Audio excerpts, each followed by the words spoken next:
Good morning. Good morning.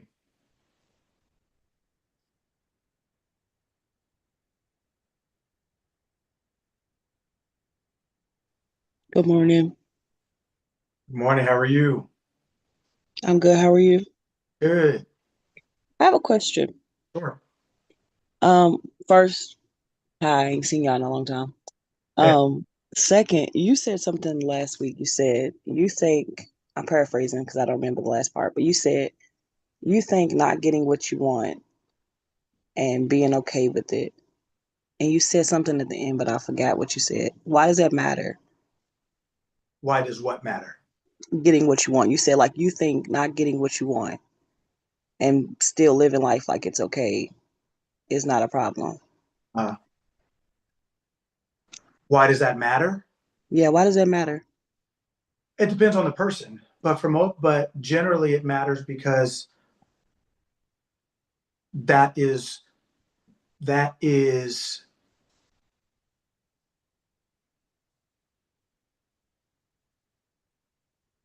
how do I want to say it? Because that's what's supposed to happen. The better you know yourself, the better you understand who you are, what you are, and you understand that if you that there is no one to make decisions for you better than you because only you know you like you.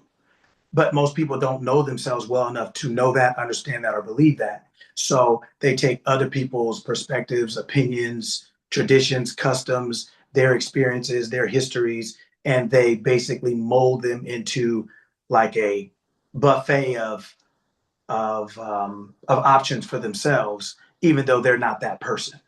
So, like for example, if our parents say, "Oh well, you can't make six figures," let's say, but because our parents maybe grew up in a time where that didn't exist, or most they didn't, or maybe most of the people they knew did not.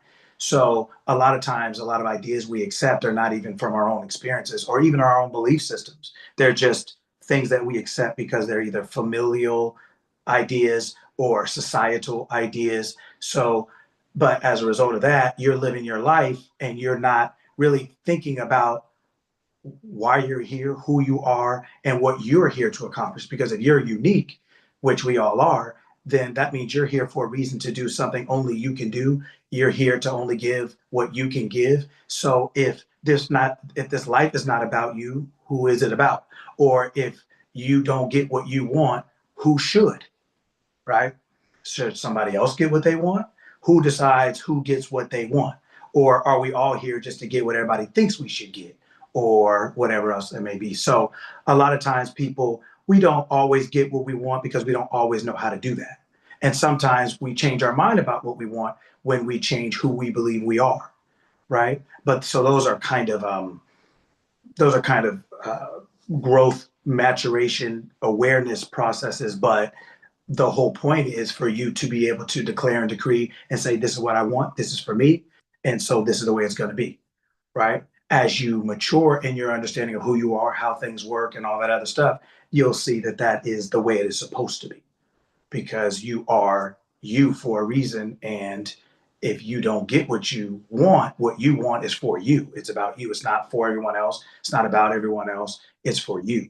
So that is what pleases you or makes you happy or whatever else it is. And you have the right to say, I want it or I don't. I still want it or I don't want it anymore. Or I wanted it, but I changed my mind. All those things are still yours. Because actually, it's a great question because I'm going to go into that a little bit today. But um, the reason I said it probably the way I said it is because a lot of people don't get what they want and they try to find ways to cope with it by keeping their head up or by practicing gratitude or by things that they're really using, not because they're okay with it really, but they're really more coping mechanisms. They're not actually achieving what they want and they're trying to find ways to feel better about it or go without things. But that's not what your true power is for. It's not to find ways to dull your desires, it's to find ways to achieve them. It's to find ways to express them and experience them because it is you wanting to express itself in a different way, whether it's a different way, different direction, different level, whatever else it may be. So only you know what those are, but that's because those are for you. They're not for me or for anyone else, they're for you. So that's that's what I would say. That's the easiest way for me to explain it quickly. So unless you have a particular thing you're talking about, that's just a general answer. No, I think the general works because I was thinking as far as like say like you the example you use like I know how I grew up, so I know how I was programmed, right? But then you go through growth and your self-awareness and you realize that's not really what I want Correct. for myself, but that's all I know because it's the familiar. So it's almost like, now I'd rather do the familiar because this other road is less traveled and ain't nobody else saying, yeah, you can do it or no, you can't do it. Mhm. Um, you know, like everybody else is here. Like if everybody else is working a 9 to 5, it makes sense. Mhm. This is the way everybody else is doing it.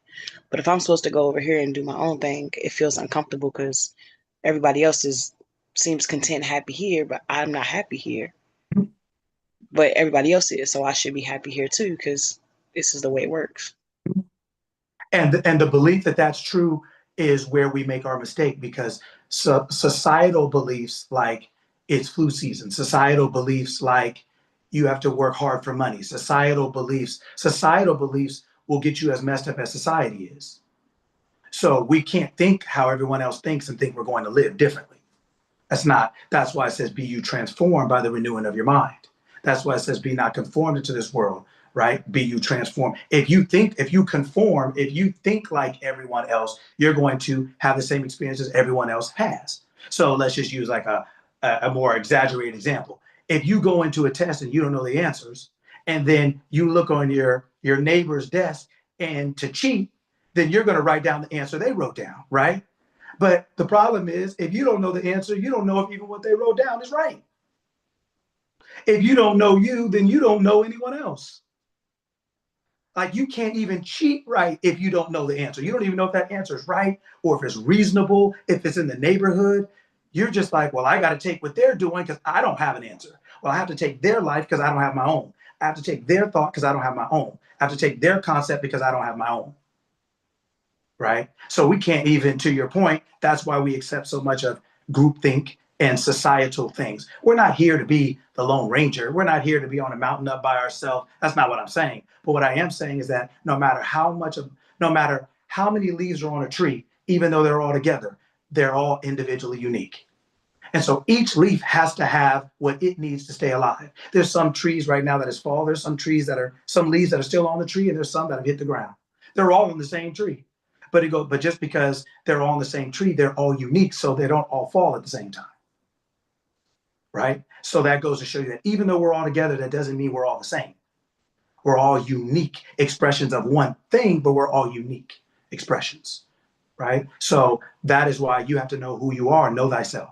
To that own self be true. If you don't know that, you don't know anything. That's so like I said, if you sit down at a test and you're at a desk and you have a question, you have no idea, and you turn and look at your neighbor's paper and they have 12 on there, well, you either have no idea or you have 12. You can pick either one. But since you have no idea, you're probably going to pick 12. But since you have no idea, you don't know if 12 is right. But it's all you have to go on. So you use it, right? So then one of two things can happen. Let's just say you're right, but put that to the side. You can either be wrong or you can get caught cheating. And then you can get caught cheating with the wrong answer. I mean, it just goes from bad to worse, right? So, but that all happens because you don't have your own answer. So you could take somebody else's, well, everybody has to work for this, or everybody has to be this or be that. And then you can either, like I said, get caught cheating and then still have the wrong answer, right? But if you don't know yourself, you don't even know what answers to accept or not. You don't know which way is right or wrong, right? And just because you're following someone else, how do you know they're taking you where you want to go? You just may be following them. Can you imagine if you got on the freeway you decided just to follow a car? I was going to follow. I see this red Nissan. I'm just going to go wherever it's going. That's what most No, I couldn't imagine. right? But to your point, it's like, well, we take a lot of our information in life from especially younger parts of our lives, right? When our parents instill certain values, whether they're right or wrong, we didn't know. We just like, this is how we roll. This is what we think. This is how we go about life because that's what we were given. So we're following that red car essentially, right? But as we mature, we start having our own desires. I want this, I want that. That is a sense of maturity. It's a natural process. So that's why it's wrong not to have what you want, because it's for you. What else should you have? Somebody else's? Or who else should get what they want? Someone else beside you? Right? So that's a great question. It's going to dovetail right into actually what I'll use. I was figuring out which one I want to talk about first, but I'm going to talk about this one because you brought it up, so it's perfect. Happy Saturday, everybody. It's good to see everybody as always. And we're already started, as you can see, because time is important. If you love your life, you love time. Your life is comprised of time, right? Like Bruce Lee said. So it's wonderful. All right. If you are in life, right, if you're at a moment in life and you don't have a choice, how do you feel? Powerless. Defeated. Perfect. If you're in life and you have a choice, how do you feel? Empowered. So, no choice equals power less. Choice equals empowered or power Powerful. full. So there's obviously one L, but I'm going to put two. So no choice equals powerless. So no choice equals less. Choice equals full. Okay, so now let's go back. Let's go back to kind of what you're saying. We're going to start it from the beginning.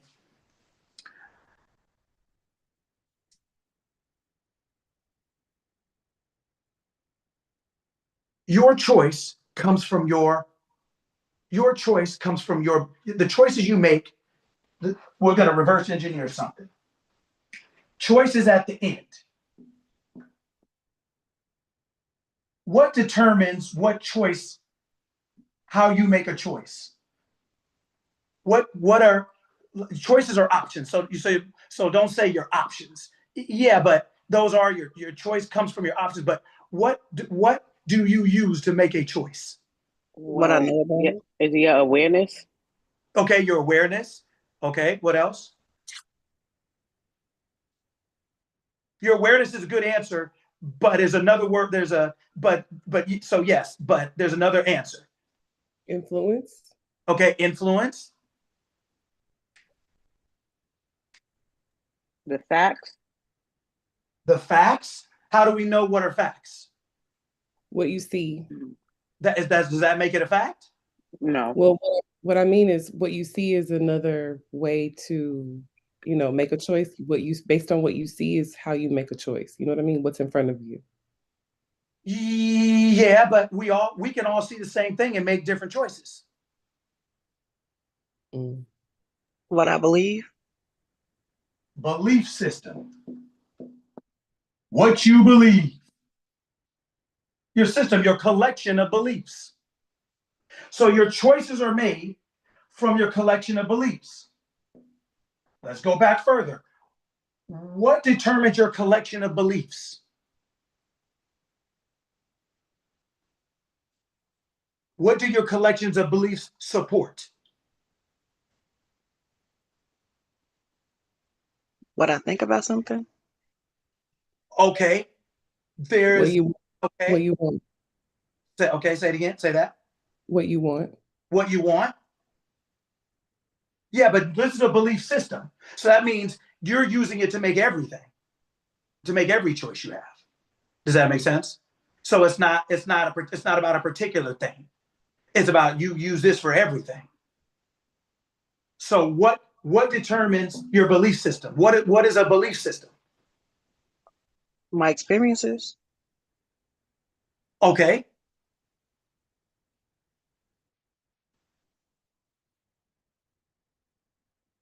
Okay, so watch this.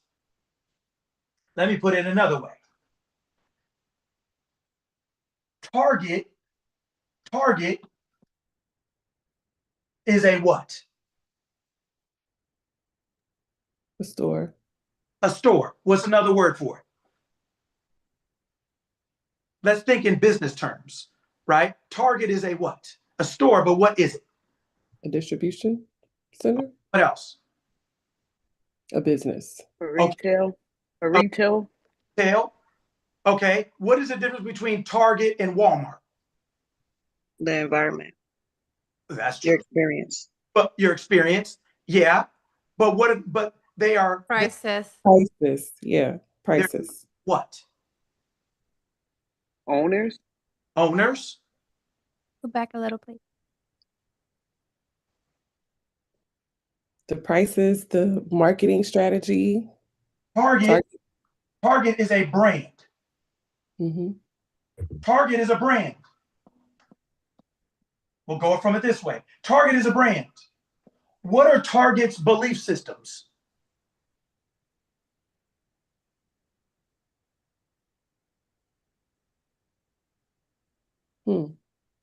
Good. This is good. This is why you're here. You're here to learn how to think. And you can't do that until you actually start thinking. So you don't have to think about it. What is Target is the brand? What are their belief systems?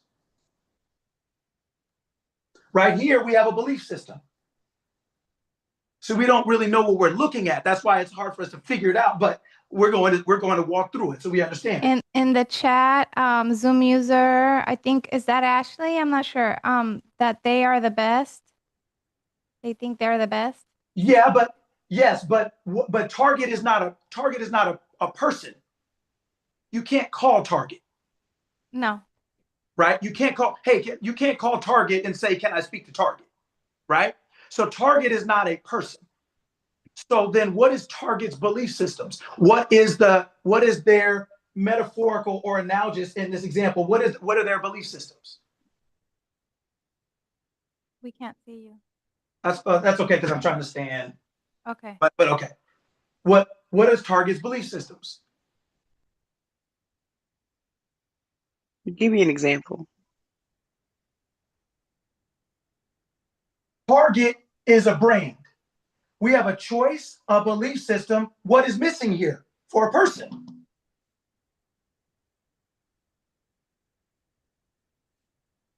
The decision. What is Target? Identity. Identity. Your identity. We're talking about Target. Who are we talking about? We're talking about Target, right? I'm showing you that Target is a building. Target is just not a building, but it's a brand. What is Target's brand? Your identity is who you are, who you think you are, who you say you are. Who am I? What does that mean? Whoever I think I am, I now get some belief systems. I store up a system of beliefs that support my identity. Target is a brand. It's an identity. What are Target's belief systems?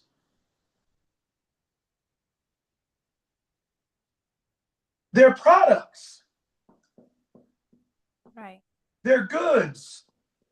Their services. Because Target is a brand, it has an identity of who is it? What does that mean? That's why when I said, well, what's the difference between that and Walmart? They both sell stuff, but would you say they're different experiences? Absolutely. Right? So then Target is a brand. The brand, who I think I am, now procures or starts to have products, goods, and services that I am going to use to support who I think I am, what business I think I'm in, right? What I think I'm providing. So that is the same thing as a person's belief system, which makes choices. A brand, Target, has products, goods, and services. That is their belief system. So Target is a brand. It's an identity. Who you are. If I put Walmart up here, don't these change? Don't these things or the experience of these things change? Yeah. So they're both brands. But if I say Lucky and I say Sean, we're both human, but don't the experiences change? Right? So then your identity, who you think you are, from that, you now start to collect things, thoughts, thoughts, feelings, beliefs. These are your goods, your products, your services. These are the things that you hold as a result of your identity. Because of who you think you are, you now start to collect these thoughts, feelings, and beliefs that support that.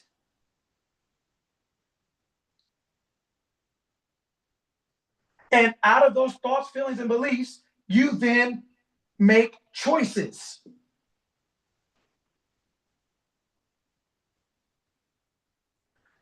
Target is a brand, it's an identity. And because of what they think they are, they have products, goods, and services. They have a belief system. They have a collection of things that they sell. Right? At the end of this, right, are what you call clients or customers. You talk about money, right? But these are all things. These are the end. These come at the end. Choices comes at the end. This is the end. The middle is what holds the beginning and the end together. So the choices you make come from your belief systems, which comes first from your identity, who you think you are. So if I go into Target right now, can I go into Target and buy a motorcycle? No. No. Wow, you said that with attitude. Got serious with it. I like it. That's pretty good. But okay, no, why not? Because they don't sell motorcycles. So They those are don't the- sell motorcycles. Why? Yeah. That's not a part of their identity. That's not a part of their identity. So if it's not a part of their identity, it's not something they can sell you. Right? It's not, it doesn't matter if they're a good person, if you're a good person, it can't be. They won't make that sale. They won't make that choice. Is everybody with me so far? Mm-hmm. Yes. Right? So what am I saying? The choices that you make are coming from what? Your identity. My identity. Your identity. Self-concept. And you're using your identity and your self-concept, you're using that to figure out which part of your belief system you're going to use to then make your choice. You're going to figure out, okay, I'm Target. I sell this, this, this, and this. But I'm Target. I don't sell this, this, and that. I do this and I don't that. I sell this and I don't sell that. So if you want to buy a motorcycle, Target's the wrong place to go. That's the wrong identity. So when you're making choices in your life, right, it's because it's coming from your belief system, but it is really as a result of your identity. Your belief system is just what you're using. Your belief system are like the tools. I'm a plumber. That's my identity. I have tools that I use, right? And then I use them according to whatever the situation is. But if I'm not a plumber, I could have those tools, and what good would they do me? May I ask a question? Sure. Can identity change though? Like you said Target doesn't sell motorcycles, right? Yes. Now, what if Target decided one day, you know what? There's a big outcry for motorcycles. You know what I'm saying? Maybe let's start selling motorcycles. And then what? You tell me. Then does the identity change? Does the If you were the owner of Target and you didn't sell motorcycles, and then there was outcry for motorcycles like you just told me, what would you do? I kind of would meet that demand, I think. So then that answers your question. Then that means you can change. But here's the thing. Yes, you can. Would your belief system then change after that? Wouldn't it have to? Does it have to? Well, you tell me. How could you change and your belief system say the same?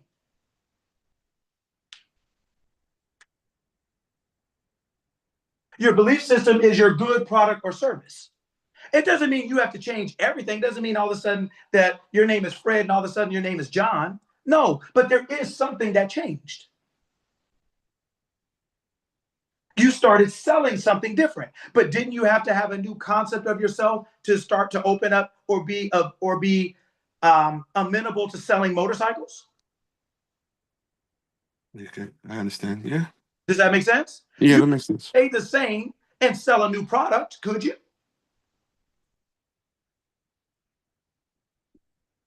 So yeah, okay. Yeah, you're right. You're right.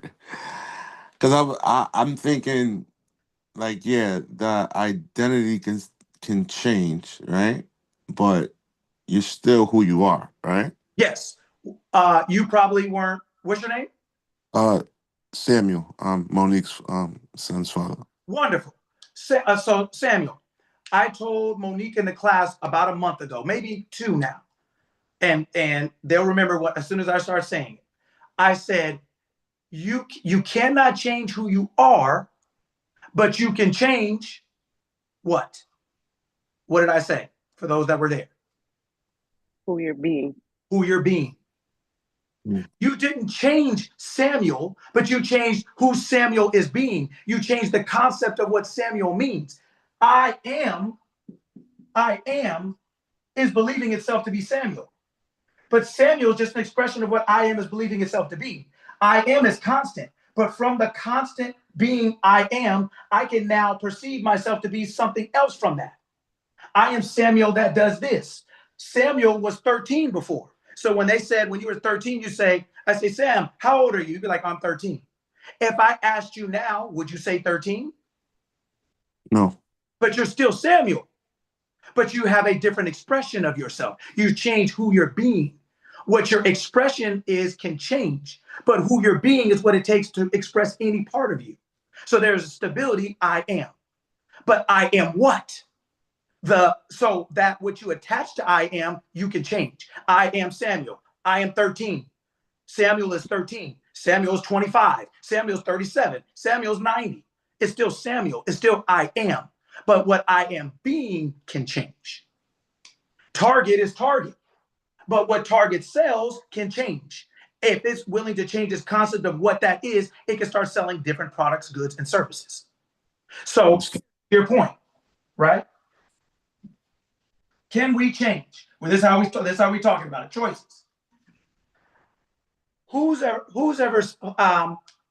heard the statement or who believes the thought that you have to work for money? Me, Who believes that? I do. Okay. So is that a law like gravity? It's what I've seen. No. Wait, yes or no?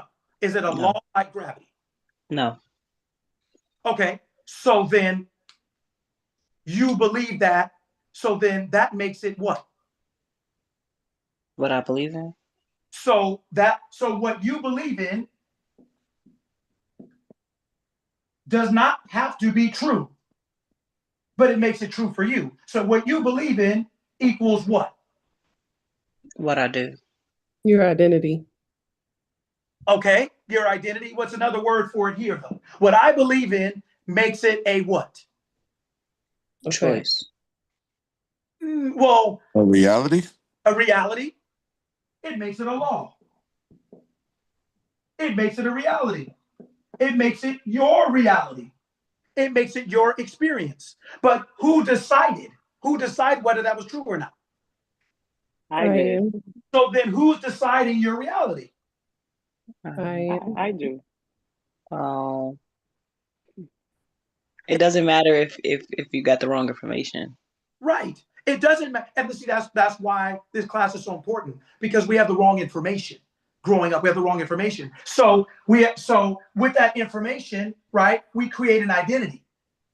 And then with that identity, we create a belief system. And from that belief system, we make choices. And those choices feel like law or reality. They feel like we have no choice. Why do you think so many? And when you have no choice, how do you feel? Powerless. Why do you think so many people feel that? What do you think people are feeling when they're complaining to you? Powerless. Hopeless. But who has the power? And where does hope lie? Within. Within I agree. Me. Yes. Within me. So if you are unwilling to sell motorcycles, according to Samuel, if you're unwilling to begin a new concept of yourself, how do you have a new experience? You don't. You mean to tell It's there's a big impossible. cry? So to Sean's question, you mean to tell me that there's a big, like Samuel said, a big cry for motorcycles and you're not going to sell it?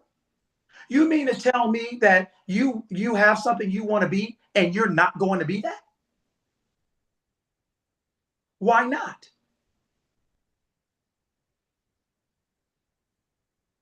If you're a business owner, then why wouldn't you sell motorcycles if that's what's selling? If that's what you're interested in, that's why. If you could, why not? Only if what you wanted to be was not that. But if you want to be that, I have a business, I want to make money, I get motorcycles, people want them. Okay, fine. You can always get a new concept of yourself. But the problem is we think we don't have a choice. When you feel like you have no choices, you feel powerless. When you have choices, you feel powerful. Power lies in your ability to choose. You don't have power if you can't choose. You don't have any power if you can't choose. Why do you think you feel stuck when you can't choose? Why do you think you feel hopeless when you can't choose? Why do you think you feel powerless when you can't choose? But I said, who believes that they have to work for money? Some of us said, cool. What is that? If that's not the law, if that's not the absolute truth, if everybody doesn't have to abide by that, then why do you? What works for one doesn't work for others. I would say to that. Say it again. I would say what works for one doesn't work for others. You know But what the I'm saying? law, yes. I kind of feel like but the law. I kind of feel like there's some people that could make money being creative, and then there's some people that like get up and go to work working 9 to 5 like I do, and they flourish in that. You know what I'm saying? So I think it all depends on the individual. Yes, but where does the power lie? Within me. Yeah, the power lies in your ability to choose which one of those you want to be. Mm-hmm. I'm not saying one is better than the other. I'm saying you are powerless if you can't choose which one of those you are. Understood. Can I say this? The situation sometimes dictate what type of choice you make. Who? Say it again. Doesn't certain situations sometimes dictate what type of choices you make? If a situation dictates what type of choice do you make, who's in control? You or the situation? Well, I don't know. I feel like sometimes the situation outweighs the power to choose. I agree with that. Like if you're, let's just say for an example, you're behind on your rent, right? Yes. And you have no choice. You have to go, even though you don't want to do it, you have to go and do it. Right? You know what I'm saying? So I What? No. think a lot of people Do what? I heard you say the rent, but then you said you have no choice but to do it. Do what? Like go get a job. I think he got cut off. Oh, because I don't hear him. Okay, so let's finish that. If we feel like we have to go pay rent, what is that? What? Okay, we have to pay rent. Let's say everybody has to pay rent. Let's just say rent, mortgage. Let's say that. Okay, but if everybody has to pay rent at the end of the day, mortgage or somewhere, let's just say, does that mean we all do the same things to do it? No, not at all. Okay. But the situation might dictate the choice, though. I'm just saying, is there any validity to that? No. There is validity to the situation, but if you want to be free, you have to learn that you always have the ability to choose. But what I mean by, but the choices that you will make are based on what you think to your point, what your options are. Whose options are they? Yours, ultimately, yes. Okay, they're options, and you said they are whose? Yours. Yours. So your options, your choices, what you are willing to believe or choose is based on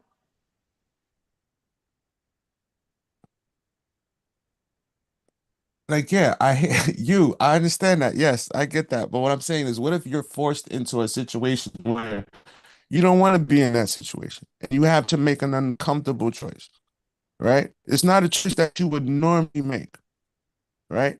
Because of the situation that you're in, now you have to make this situation, like you have to make this choice, right? Is there still power in that? Of you, do you still have the power in that, or is the situation control more power? I guess is what I'm saying. Like, You never, you, maybe I'm saying that. yes, no, it's perfect. This is why we're here. It's perfect. You make a choice and you get into a situation. From that situation, you have to make a choice. But from every situation, you can always make the choice you want to make. But we think the choice is physical. Everything that we do physically first starts with a thought. What are you willing to entertain as your options mentally? That's the only way you're ever going to be able to produce them physically. We are trying to change an effect with an effect. We're trying, and we're not actually going to the cause of that effect. What put me here? The same mind that put me in this choice. If I keep using that same mind, am I going to make a better choice the next time?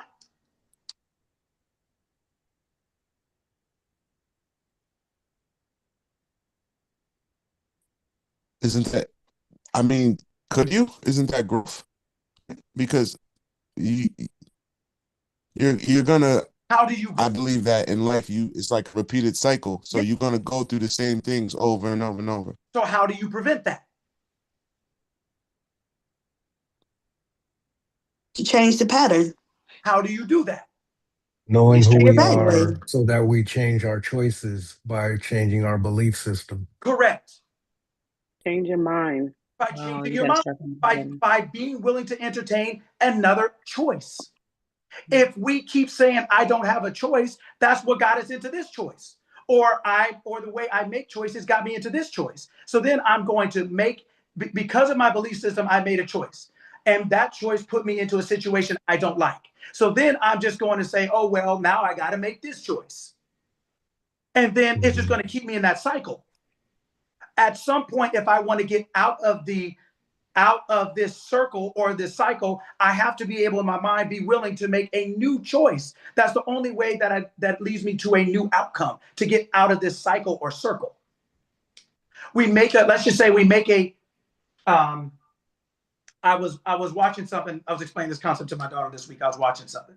And you ever know how have you guys ever watched like tennis? And you know how when somebody's getting ready to serve the ball, the ball boys or the ball girls throw them a couple balls and they're sitting there looking at them, right?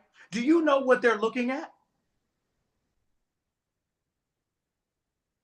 When they're sitting there holding the balls in their hand, do you know what they're looking at? No.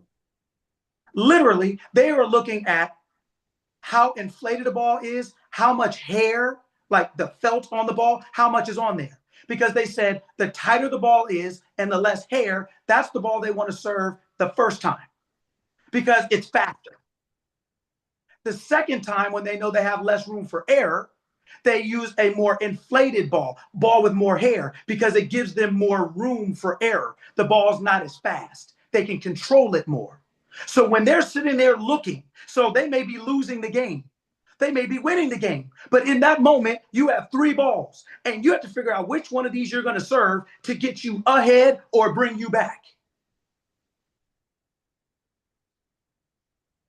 You guys following me? They're literally picking this ball. With this ball, I can do this. With this ball, I can do that. They're literally choosing. They're in the game. We're in life. We're in the game. We have choices, just like balls in our hand. And if we are losing, we have to figure out, okay, I'm serving. This is my life. I'm serving. I have to now pick the best thing from here. What is the best thought I can think? Okay, I got to pay my rent. My rent is due tomorrow and I owe $2,000. Well, you can say, okay, are you going to work? What are you going to work 24 hours and get $2,000? Are you going to go get a loan? Are you going to ask your friend? What choice are you willing to make? What choice are you willing to consider? That is the ball you're hitting. Now you can say, for whatever reason, I'm making this choice, but the choice doesn't care. The ball doesn't care which one you hit, but it's going to act like it acts. The first ball is tighter with less hair. It's designed for speed. It's designed to get the point. The second one is softer, has a little more hair, so it's more controllable. It's designed to make sure you don't lose the point, but you're still trying to win. But you have to figure out which one of these you want to serve. But you still have a choice. You can hit another tight ball again if you want to. But that's all based on whether you believe you can make this second shot, even though you missed the first one. Right? It's just like that. We always have choices, but we have to be willing to choose the best one. But the best one isn't always the one we see right away. We have to go through them. You have to go through them in your mind and say, I need $2,000 tomorrow. What is my best choice from right now? Okay, what is a choice that I'm willing to consider that maybe I wouldn't normally consider? Right?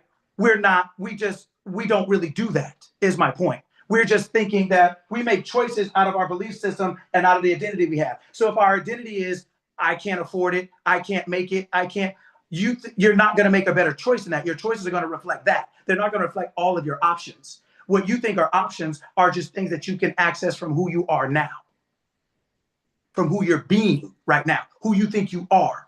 And unless you're willing to change who you think you are, you're not going to get better options.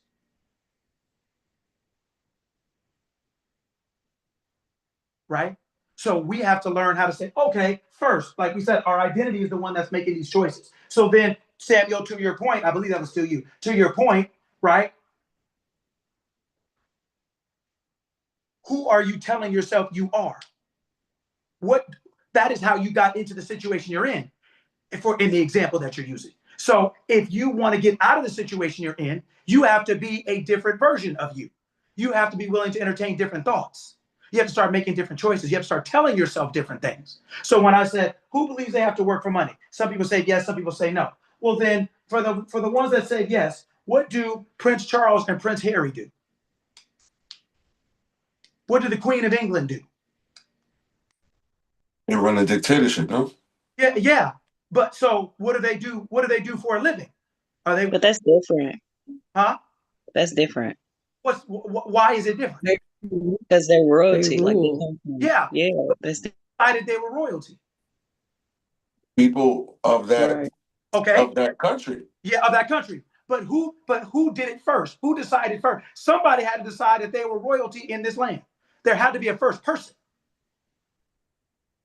Well, I We mean, chose that's a whole deeper conversation on like how the things were created and things of that nature. But I mean, things were put in place for some time. So I feel like in that situation, like the choice was made and there was never no questions about making that choice. No one ever gave any pushback about making that choice. Well, most of us weren't alive when those choices were made, right? So yes. What I'm saying is in England, when somebody first decided, somebody had to first decide that they were a king or a queen.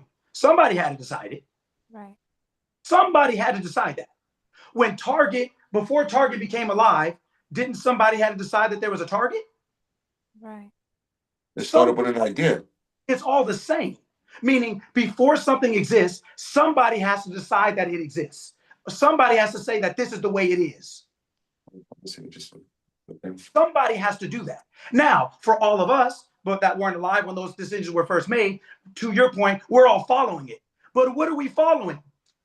We're making the choice to follow what? The identity of the first person who decided that they were something. Right. But since we're so far removed from that first person, we think it's different. We think we have no choice. We think that it's just always been that way. Well, it's always been that way. Why? Because all we do from the people behind them is affirm the choice they made. When before Target existed, somebody decided Target existed. So then what do customers do? They go into the store and affirm the identity or the choice that the owner of Target made.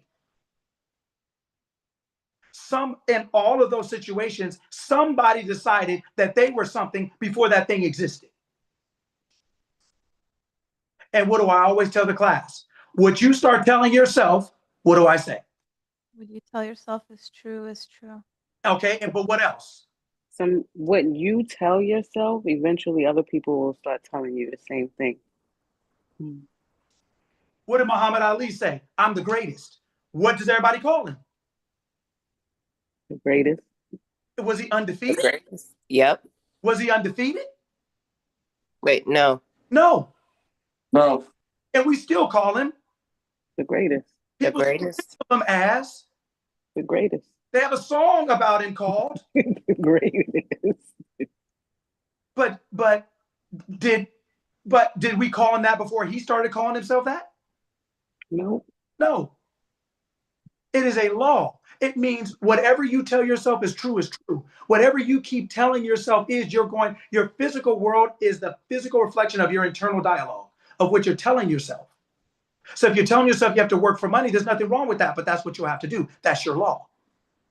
If you're telling yourself money comes to you easily, that's what's going to happen to you. That's your law. My point is that the difference in the scenarios aren't good or bad, right or wrong, because they're only what? Choices.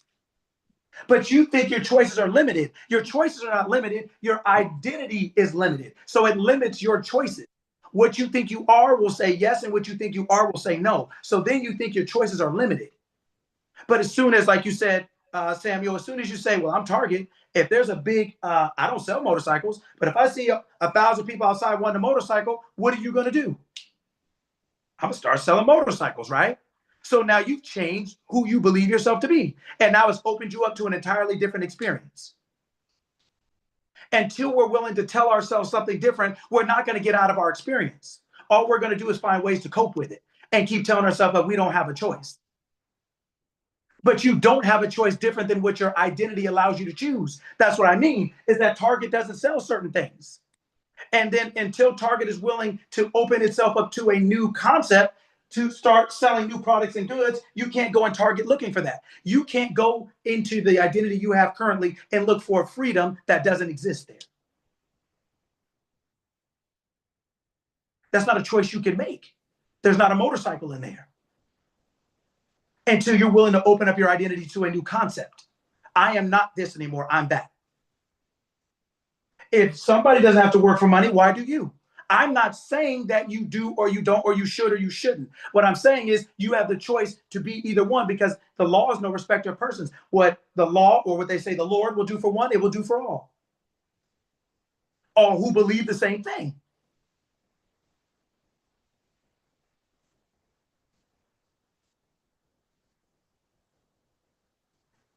Monique's had her hand up. I don't Yes. know if you see it. Yes. Okay. I just wanted to reiterate in my language so that I could understand. So you're saying that when I tell myself I don't have a choice, then that's it. Like my choices are either go to work or I'm not going to be able to pay the rent. If I tell myself there has to be a better way, there has to be other options, then that opens the door and makes way for other ideas and other opportunity to come in. Mm-hmm. And then I get to choose other choices. That is correct. Okay. When we first started on this planet, were there any airplanes? No. Were there any boats? No. Was anything that we use now created? No. No. So then how do all these things exist now? It was an idea. Somebody thought of it.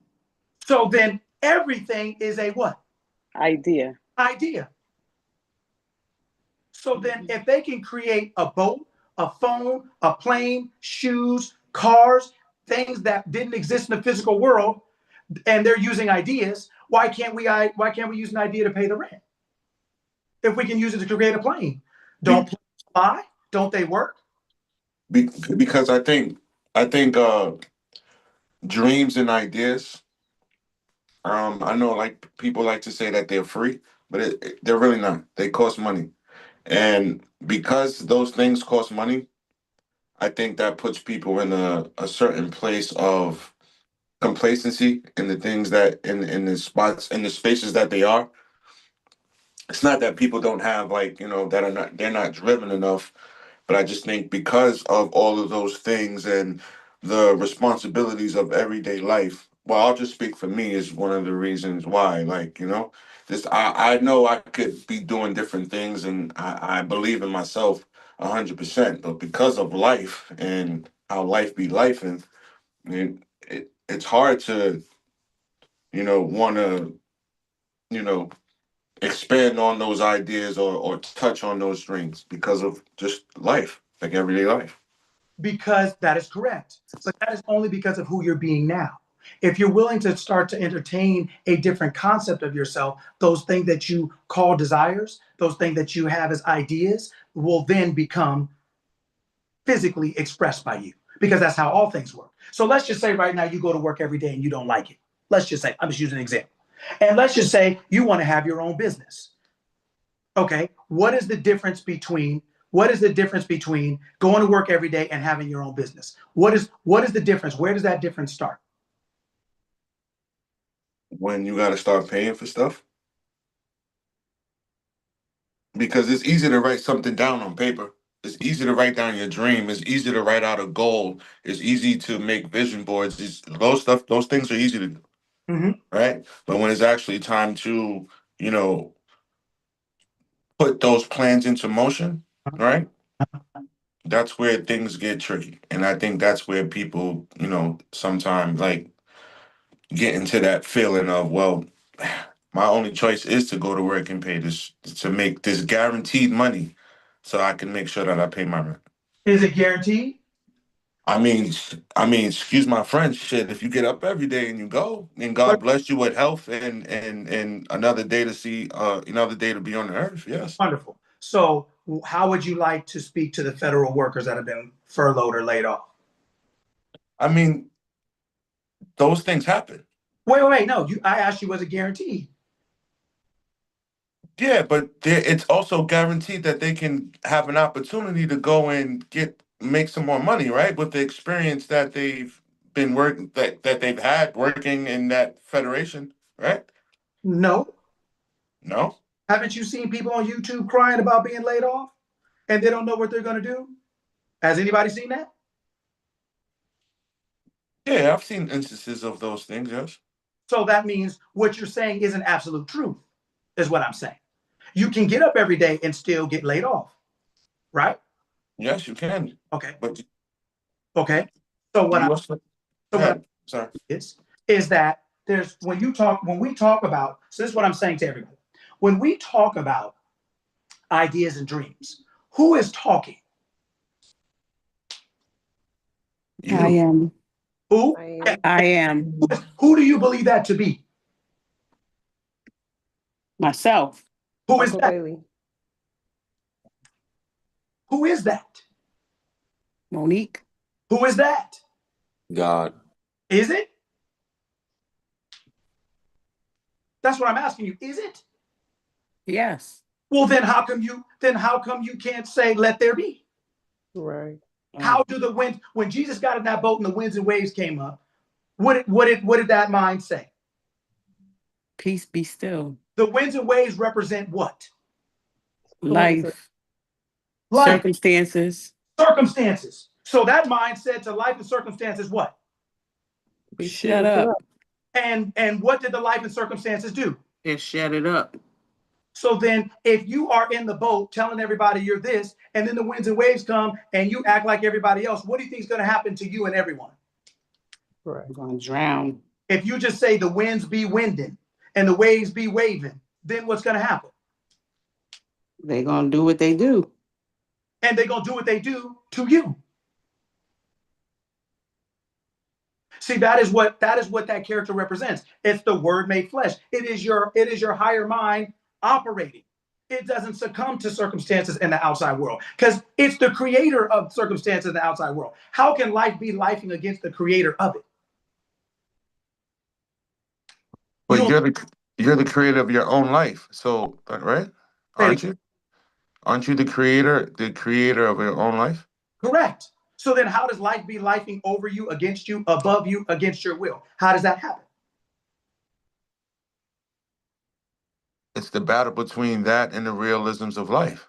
You are life itself. You're the creator of it. There is no life without you.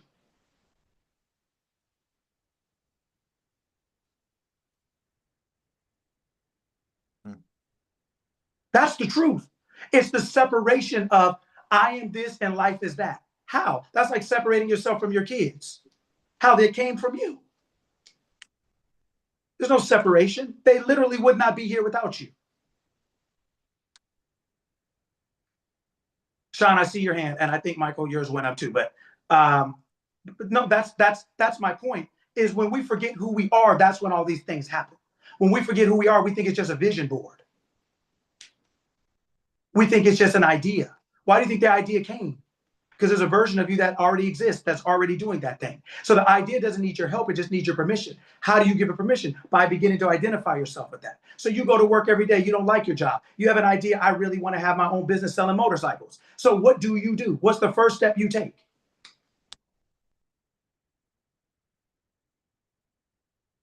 I would say I would look for motorcycles, but now it would be you got to change your identity. To right. Identify as what? A person who sells motorcycles. Because your idea is telling you, hey, this is possible. But the reason it's an idea or a desire is because right now you're on this side. I am not. I'm not aware of being that person. The idea and desire is to get you to move in mind to now identify yourself as I am that. Everything you are right now, don't you say I am? I am a mother. I am a father. I am sick. I am black. I am white. I am Puerto Rican. I am Jamaican. I am. You're identifying yourself as that thing. Is that correct? Yes. So when you have a desire or a want, it is to get you to recognize, hey, I want to be that thing, but I'm aware of not being it. The desire and the want is to get you to start identifying yourself as that thing now. When you identify yourself as that thing now, you now think like the person who has that thing. You start thinking like those ideas automatically come. That is a ready-made thing, but you have to identify with it. You have to identify yourself as it. So every day that you go to work, you go to work and you're a garbage man. Cool, I have my own business. Oh, it's so great. It's so wonderful. I have my own business. I have my own marvelous, successful business. Man, I sell $10,000 worth of bikes a month.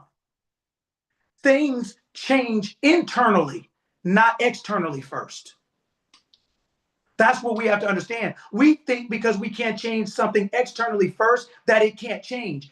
It is only a reflection of what you already are currently internally. It's the physical reflection of you.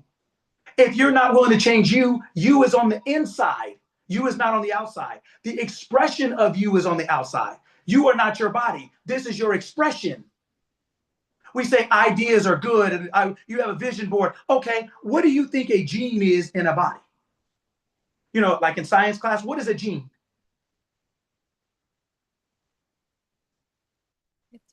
It's what makes us like our chemical. What makes us our DNA, our genes. What is it? It's a particle. Like a code for the body. It's a what? Like a code for the body. What's another The chemical expression of us. It's an idea. It's a code.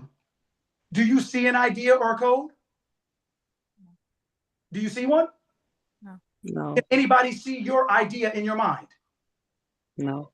So if you have an idea or a code and it produces your body, why can't an idea or code produce your business?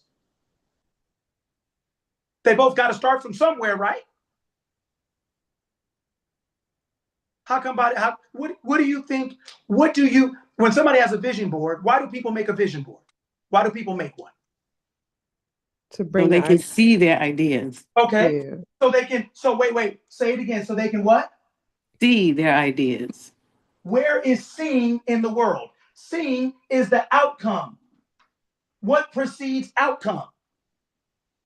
What's before outcome? Thought, idea. Thought, idea, vision. Beginning, gene, gender, Genesis, the beginning of something. The beginning of everything always starts where? In the mind. In the mind. It always starts where? As an idea. It always starts where? Inside. In. You keep looking out, wondering why you don't see it. Because you keep looking out and saying, oh, since I don't see it, it must not exist. How do you think everything you see came into existence? Or came into existence by what? An idea. Which started where? A thought in the mind. Started where? Within. Within. So if you're unwilling to go within and start identifying yourself as something you want to see, if you're unwilling to hold the vision, how can you get the sight? What is it? My people perish for what? Lack of vision. Lack of knowledge. Lack of knowledge. Lack of vision. Lack of vision. Where can you see a vision? Can you see somebody's vision? No. No. You only see what it produces. Can you see a gene? No. You only see what it produces. Mm-hmm. So what's in? That's why it says as within, so without. Not as without, so within. You keep looking outside and you let outside define you. You're letting the circumstances and the winds and waves tell you what you are, what you aren't, what you can or what you can't be. But they are only reflections of you. And if you're unwilling to change you, changing you doesn't mean change your outfit. Changing you doesn't mean get a new job. Changing you doesn't mean it's not external. You're not physical. You are in a physical body. You are not physical. You are consciousness that produces a physical body.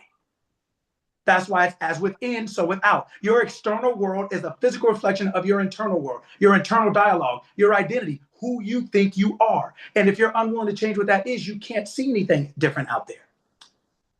You keep looking out there.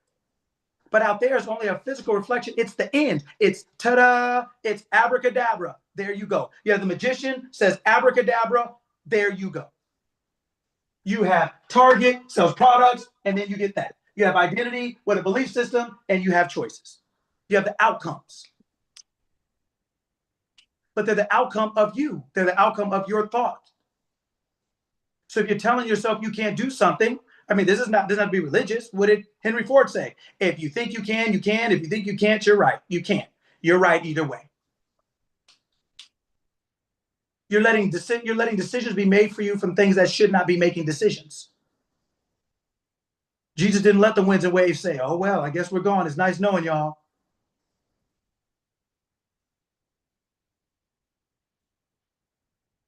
That's not the way this works. We believe that because we're not aware of what's going on, the process going on, until we see something, we're saying, oh, that must be it. That must be the end. It's not the end. It's just the end of your thought process. But it does, if you change your thought, you'll change. That thing will change because it's a reflection of you. The world is not doing anything to you. It is a reflection of you. Individually and collectively. Everything you see in the physical world is a thought, is an idea made what people want to call manifest. It's a thought that's turned into physical form. Invention, when we invent something, right? What does that word mean? To create. To go within, right? Kind of. Invention means to stumble upon. You ever been in a dark room and stumbled on something? Didn't see it? Did that happen to anybody? Yeah. So it was there whether you saw it or not, but you ran into it because you didn't see it, right? But once you saw it, what happened? It was like a discovery. Discovery. Right? So that means it already existed. You just ran into it, right? That's what invention means. Invention means within you, you ran into, you're like, aha, you had an idea. Ah, it's an invention. It means to stumble upon. That means the thing that you stumbled upon in your mind, it means your awareness, you were in the darkness of your awareness and you stumbled onto something. And humanity says, aha, I got an idea. Where did you get the idea from? Was it outside or inside? Absolutely inside. Inside. Inside. Inventions come from the inside. That it means in the darkness of your mind, you were unaware of something and you stumbled upon it. Your awareness woke up enough to stumble upon it. And then when you hit it, the light came on. Oh, I know what this is. And you use your mind to assemble what you're already aware of here. It's already created. Creation's finished. That's what it means. You're not creating anything. You're not creating money. You're not creating home. You're not creating anything. All you're doing is becoming aware of things that already exist as your identity changes and moves. Who you're believing yourself to be. That's why your thoughts change as your beliefs about yourself change. Your thoughts change as your identity changes, who you believe yourself to be changes. Let me not go too far. Monique. Yes. Question that you have. Oh, no, I asked it a while ago. Okay. And I think, Michael, you had one. I had the question. Oh, I'm sorry. Oh, was it Sean? This is about when you were talking about the was it the queen and the prince. So they were born into royalty, right? Okay. So like they didn't decide that they would be royalty. Like that's kind of how they were born into. Okay. So I was thinking about like, people who say they're generational curse breakers. Uh-huh. It's not actually doing something different on your end. It's breaking the identity that exists already within the family. Yeah, but that's like having generational diabetes. It is a concept of yourself that you keep, even though somebody may have given you something. And oh, you know what? Your grandmother died, and your grandmother died, and your grandmother died, and your grandmother died. They all died at 60, girl. So, and you're outside at 6 playing hopscotch, and your grandma comes out there and tells you, and all the women in the family die around 60. At 6, you're thinking, what are you talking about? Anyway, you're back to your hopscotch. But when you start getting to 36, you start remembering what grandma said back in the day. It comes back. Shoot. Right? So you have kept something, but when you first heard it, it didn't mean much to you. You just kind of stored it in the back of your mind. But you stored it because somebody you loved or respected or trusted told you something. And they made the effort to tell you, but it had no relevance to you in that moment. So then when it came back up, but it's been sitting there like a coat in the closet. You buy a bomber coat, a big old puffy coat in June because they're on sale now. You bought it, but you put it away in the closet because you didn't need it right then. But once November, December comes, you start thinking, ooh wee, that coat comes back. You start looking for it again because you're like, oh, I remember that. You stored it away. Then it becomes alive again. An experience in life comes that reawakens that thought that you kept. And you're like, where's my coat? Right? So general curses, there is no such thing. It is a generational thing, means each generation keeps thinking the same thing. Every thought starts somewhere. Every thought starts with a person or somewhere. Every thought has an origin. And whatever that thought creates will continue to create as long as it's thought. Doesn't matter whether it's in me or in you. So when we're talking about generational things, what we're talking about is generational thinking. We're talking about different looking people keep thinking the same thought. Passed down, passed down, passed down, passed down. And whatever that thought produces will continue to be passed down because thoughts produce physical forms. So all you are is a different chooser. Everything exists. All you did was choose different. How can you have a generational curse when if you take your kids out to the grocery store, everybody doesn't even buy the same thing? And you're related, literally. Doesn't even need a generation. You're related to right in this gen right now. You're in your own house and you guys don't even buy the same thing at a store. Because the only thing that produces the same thing is the thought that produced the thing. The thing, which you call physical, is produced by the concept, the idea. The idea produces a form. If you keep the idea, the form will remain. It doesn't matter who holds the idea, the form will remain. If I have a Coke in my hand and I give it to you, isn't it a Coke to both of us? Yes. That's not a generational Coke. It's just the same thing being passed down. So then when your child says one day, I don't like Coke, I want to get a Sprite, did they break the curse? It wasn't a curse. It was just a choice that people kept, an idea that people kept choosing to think for whatever reason.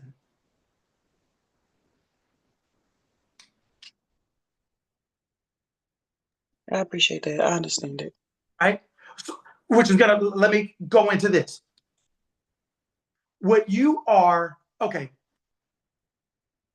I love HGTV. And one of my favorite shows is House Hunters. It's just calm, it's peaceful, and everything like that, right? But the great thing about House Hunters, right? If for those of you who have seen it, what is the thing about House Hunters? Has anybody seen that show? I love HGTV. Okay. And have you seen that show House Hunters? Yeah. Okay. And what is the premise? What is it about? Find a house. Yeah, hunting houses. Hunting houses.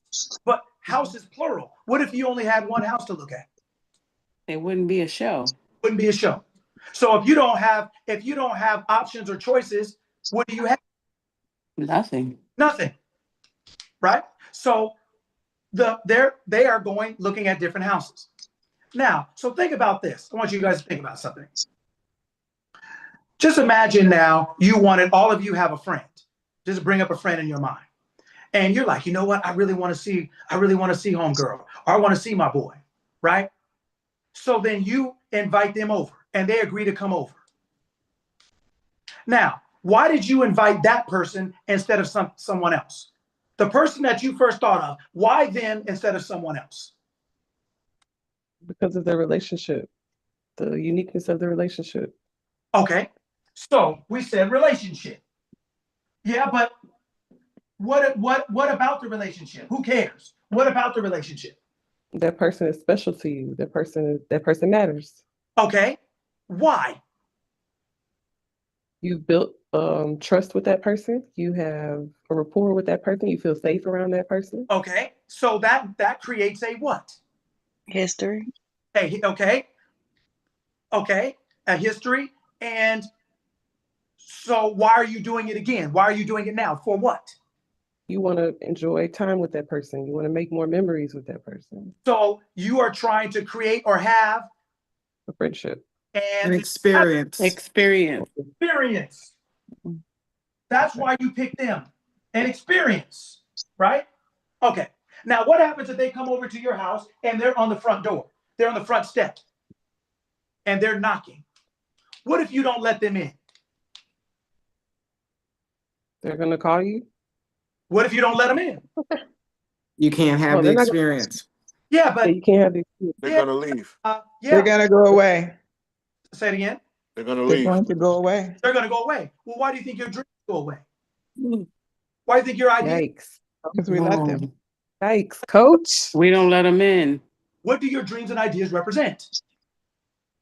Experiences. Experience. And the reason you want it is because it's an experience. And you want it, you like it. The reason you called your friend over is because you want it, you like it, you know what they represent. That ain't a vision board. That is your awareness saying, I want to express something. I want to have an experience. But what happens if you call the person and you don't let them in? You can't have that experience. You can't have that experience. Now, what excuse are you going to tell yourself to not open the door? Circumstances? I'm sick. Life is lifing? I'm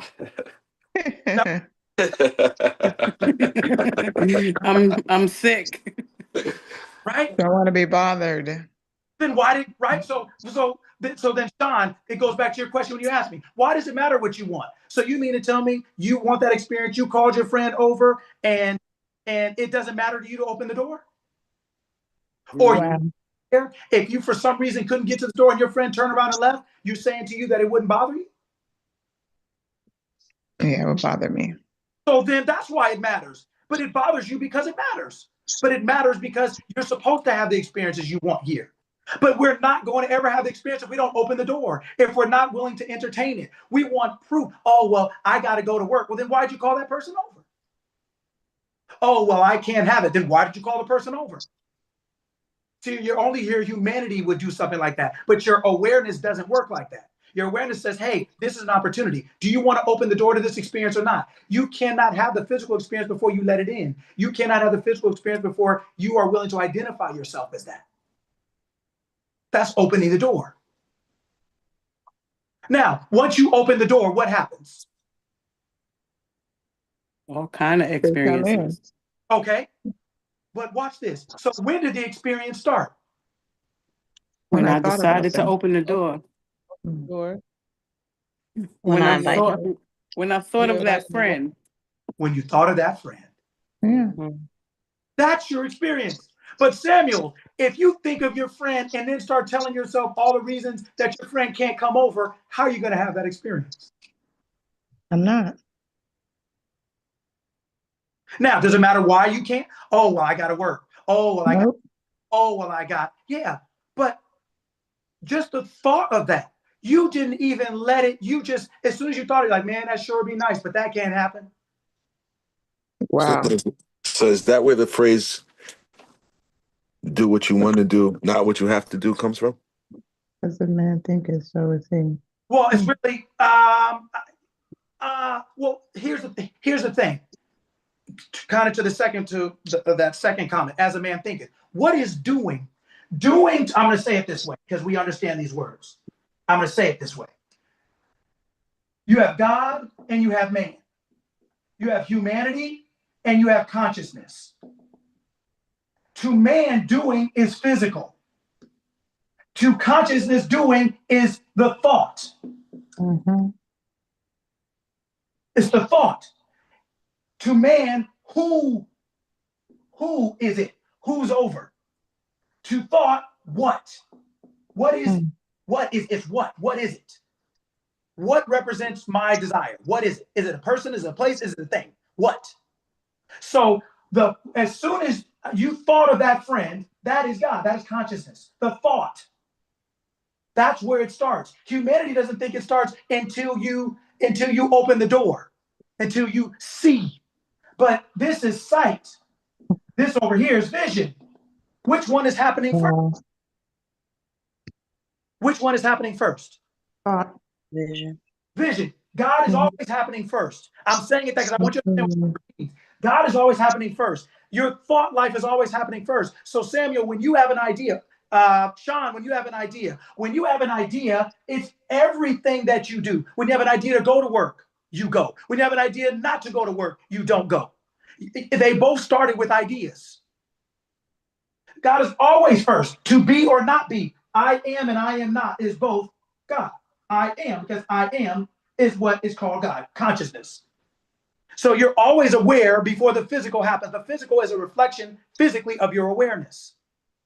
This is always first. The God side is always first. So when you have the thought of your friend, now let me ask you a question. What can God think that doesn't happen? Nothing. So then how can you have an idea and it can't, how is an idea just a wish or a dream, but it's not? How is that?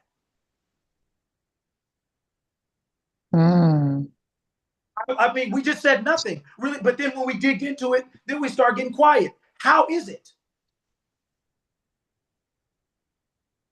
How is it nothing? Yeah, I mean, how can it not? You said nothing. I said, what can God think that can't happen? You said nothing, right? Okay, well then, if God is thought, is consciousness, where do you think ideas come from? Same place. So then, if God can do it, then idea is the mechanism that God is using. Okay, I'm consciousness. So now I'm going to form an idea or a thought about something in particular. But whatever idea I use, that's the gene that's going to produce the physical outcome. So if I'm unwilling to entertain the idea, Samuel, how do you get the outcome?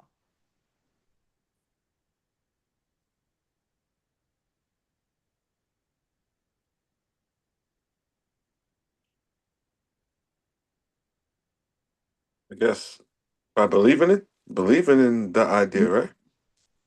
Believing in the identity. In what identity? Yeah, but who is that then? You. Me. When you say, I have an idea, but I can't do that, who don't you believe in? Me. But you say you don't believe in the idea. Well, the idea is not possible. No, you're not possible. Myself. Okay. All right, so that I can't do that. When you say I can't do that, who is the I that you're referring to? Yourself. Myself. Yeah, but who is that? My mind. Who? Okay, called what? What is that? Ideas. My thought, my vision. Okay, who has those? I am. Who is that? That's correct. Who is that? What I believe myself to be. God. Yes, that is who it is. Isn't that what it says in the book? Yeah. That's not what I said. Is that what it says in the book? Yeah. Okay, so if you're saying I am, and then you say I am, when you say I can't, you're saying I am cannot. Is that true? Wow. When you put it like that, yes. Yeah. So then if I am cannot, how can it happen? It cannot. It cannot. The highest form of expression. People don't, it is not, see, the people don't read, most people don't know Greek. They don't know Latin. They don't know Hebrew. They don't understand. So when, especially in the first half of the Bible was written in Hebrew. So Hebrew doesn't have tenses. It doesn't have is and are. They are inferred in the sentence or in the context of what you're speaking. So if I said, where is Sean? I would say, Afo Sean. Where Sean? The is taken in the context of whom I'm talking to, where I am. So I am, when you say I am cold, what are you really saying?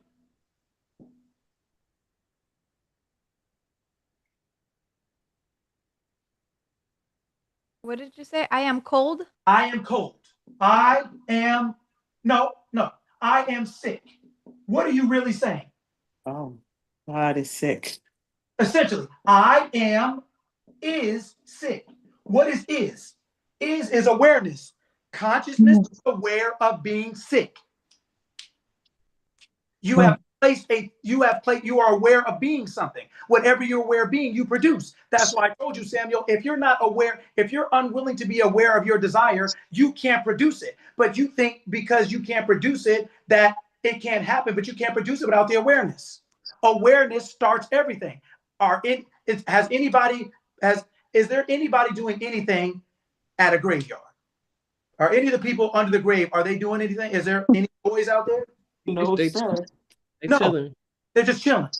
So without consciousness, there's what? Nothing. Nothing. So without the consciousness of being your desire, what is there? Nada. There is nothing. So then how is your idea bad when you weren't willing to entertain it? How is your friend a bad time and they're out there on the porch?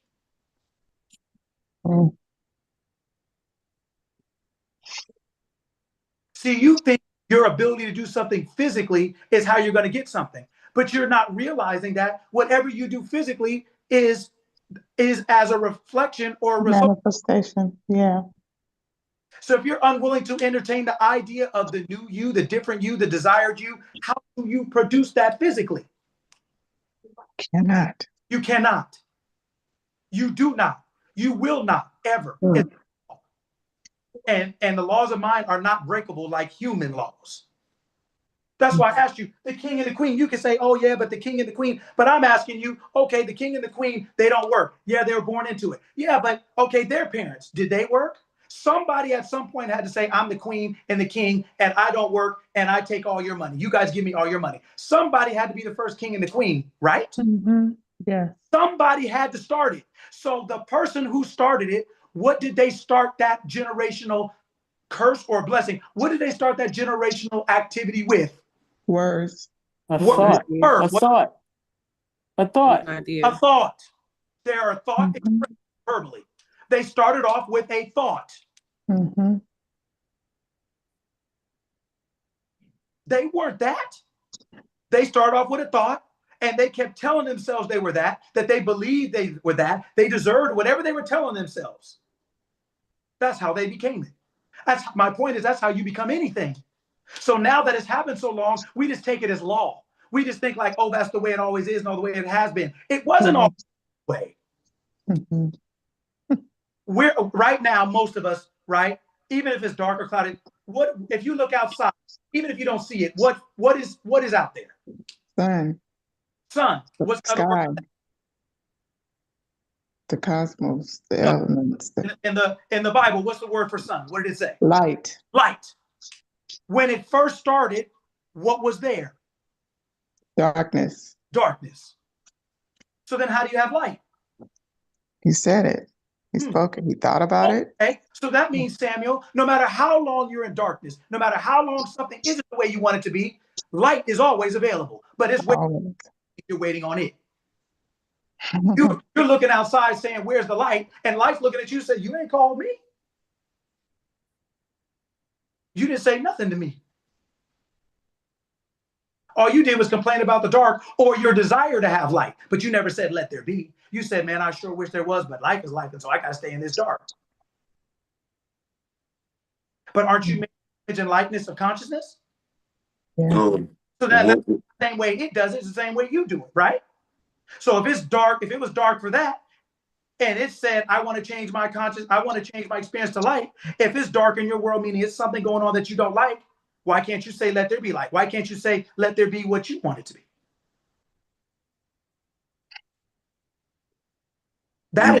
You can. Because you don't believe it. But You can. You can, but you're not. And then You you're don't believe it. rationalizing why you don't. But God would have stayed in the dark if it rationalized the dark. Well, be grateful. Well, it could always be darker somewhere else. Well, you know, I'll never put on me more dark than I can handle. God didn't settle. Why are you? I didn't just make it work. Why are you? Because you believe you're Samuel. Because you believe you're Sean. You don't realize you're I am believing to be Sean. I am is Sean. You are not Sean. You are believing yourself to be Sean. I am is Sean. I am is Sean. I am is Sean. I am is Samuel. Consciousness that created the whole planet, everything. That's you. Why do you keep saying you're I am? I am this, I am that, I am not this. Why do you think you keep saying that? You don't recognize, you just gloss over. You don't realize what you're saying. You are announcing who you've always been and who you'll always be. Right now, you're playing a role called Sean, a role called LaToya, a role called whatever your name is. That's not who you are. That's what you're doing right now. Your identity is making choices for you, but you're not willing to accept what they are. Who's ever said, so everybody knows, like, if there's an up and a down, there's a left and a right, right? Okay. Who's ever heard of the word imperfection? Who's ever heard of that? Oh, are you sure? Because you're on the witness stand. Yeah. So we've heard the word imperfection. So if imperfection exists, what else has to exist? Perfection. I thought nobody was perfect. I'm perfect, coach. I'm that. Why do people say no one's perfect then? Because people make mistakes. Yeah, but what does perfection mean? Is perfection even a real thing? How could it not be? When one, you can describe it. Two, if imperfection exists, how does the opposite not? Well, or what if imperfections is nothing but mistakes that we tell ourselves are imperfections to, maybe shift accountability from the way we deal with things? Well, why do you think you keep seeing imperfection? Because you keep making the same mistakes? No. Because you keep believing it as real. You don't see perfection. Because you don't know it exists. Don't we say nobody's perfect? Everything, perfection doesn't exist. You don't have to be perfect. There's no such, well, wait a minute. If imperfection exists, how does the opposite not exist? How do you describe something that doesn't exist? You can describe perfection, but it doesn't exist. How does that work exactly? But how can you describe perfections? What does perfections even look like? Without error. Vanessa, please pull up that word. Coming. Let's see what perfect actually means. He was ready for y'all. The actual definition of the word. Perfection. I love it here. Right? All right. So let's see here. I'm going to go off camera so I can be a little closer to the computer. Right? All right. So if this is etymology. Etymology, for those of you who don't know, is basically the original definition of the word. As far back as time could possibly trace it. This is the denotative word, meaning the complete note, the full word, not the connotative word. Nobody's perfect. Of course, nobody's perfect. You don't even know what perfect is. You don't know what it means. So of course, you won't seek to embody it. But let's go back. I'm coming back to the screen for a second. What is Matthew 5? What is it, Matthew or Mark? One of them, Matthew 5:48 saying. I think it's Matthew. Or is it Mark? You want me to look it up? Yeah. What is it? Matthew, I think it's Matthew 5:48. 5 what? 48. Chapter 5, verse 48. Be perfect. You therefore must be perfect as your heavenly Father is perfect. So now, if perfect doesn't exist, who's lying? Sam, would you like to tell God it's lying? No, sir. Let's take my spot.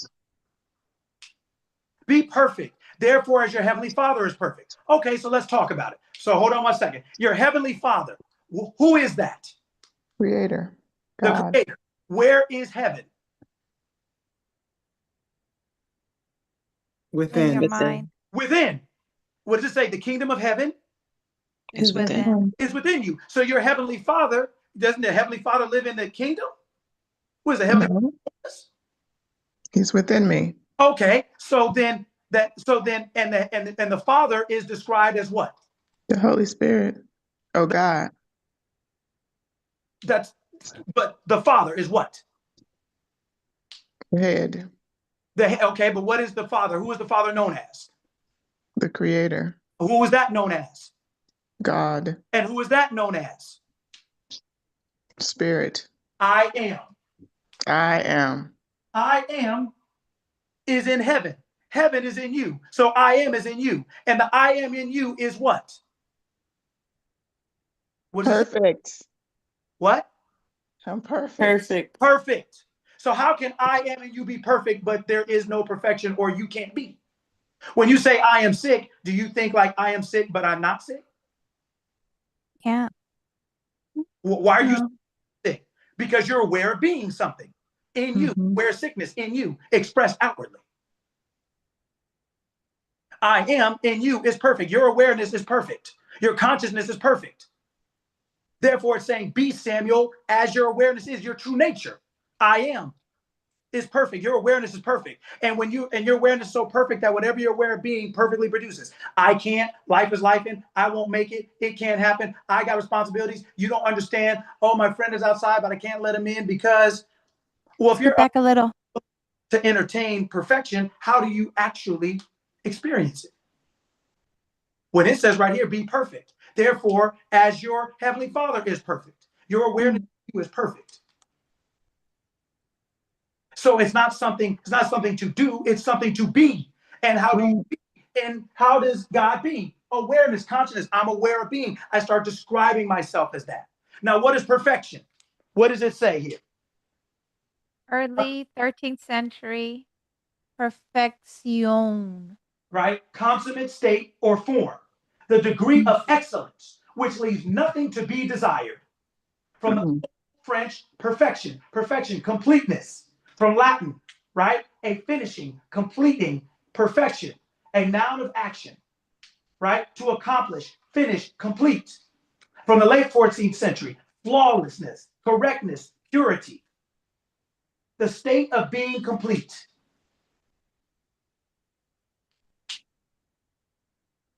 That is how, so go down a little bit. Perfect, right? Flawless, ideal, complete, full, finished, lacking in no way.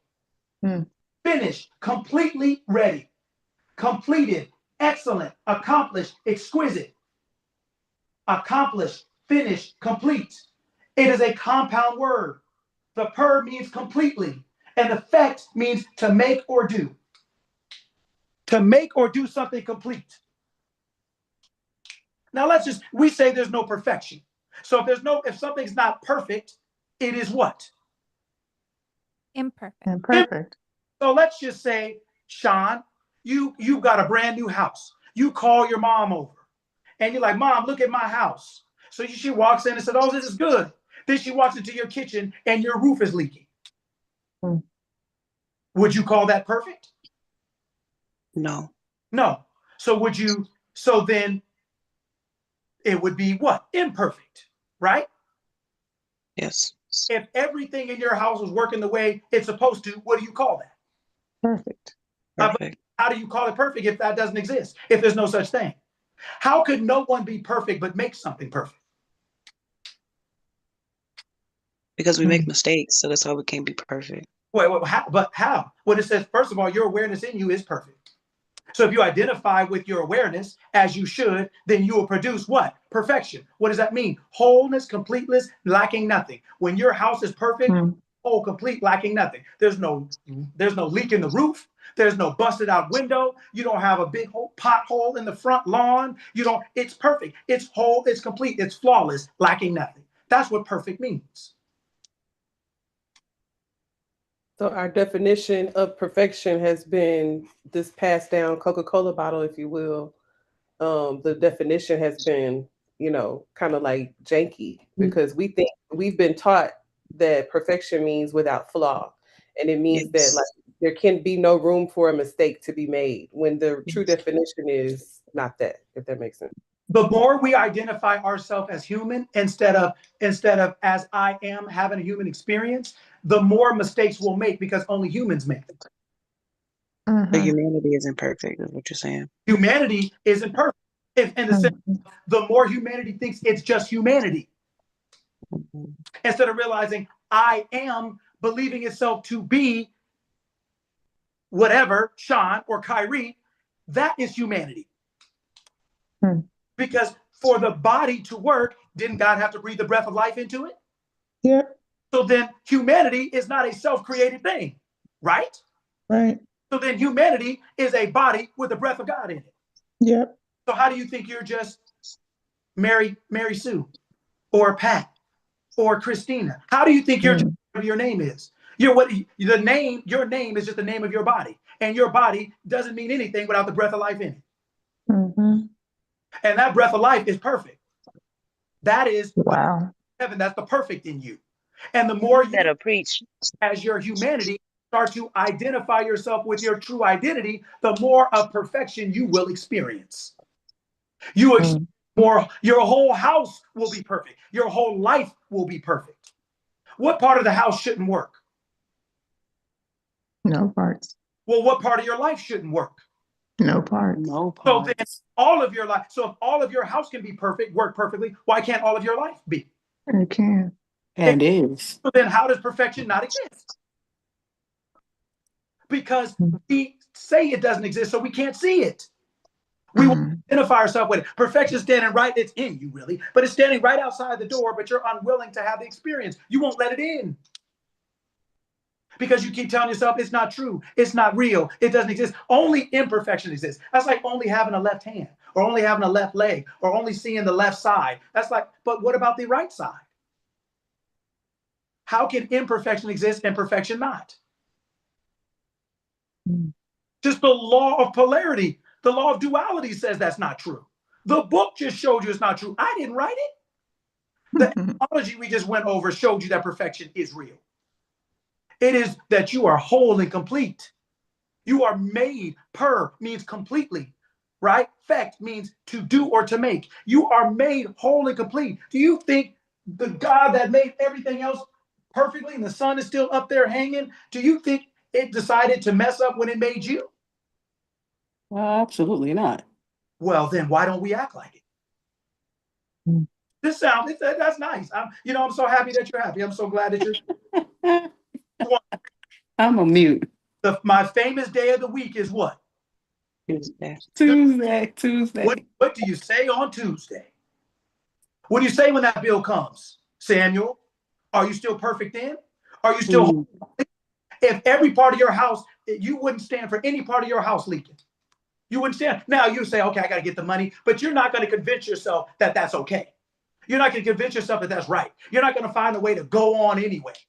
Yeah, meaning you're going to get to it when you can, but you are aware that that's not correct. So I am perfect. I am whole. I am complete. I've been made that way. I'm not trying to become that. You are that. But since you're unwilling to identify yourself with it, and you identify yourself with imperfection, that's all you see. And then you think that's all exists. All that exists. But all that exists in your world is all that you're willing to identify yourself with. All that you're willing to entertain. On HE, so what's the learning curve?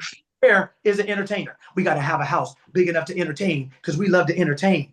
I was like, I'm thinking that many people entertain the world, because I look down my block, I don't see a whole lot of people entertaining all the time, but people buying houses on it. Well, it's not big enough for us to entertain. What? How many people over your house that often? Entertaining. Well, when you invite that person that you had, you're inviting them for an experience. What do you think an idea is? It's an experience.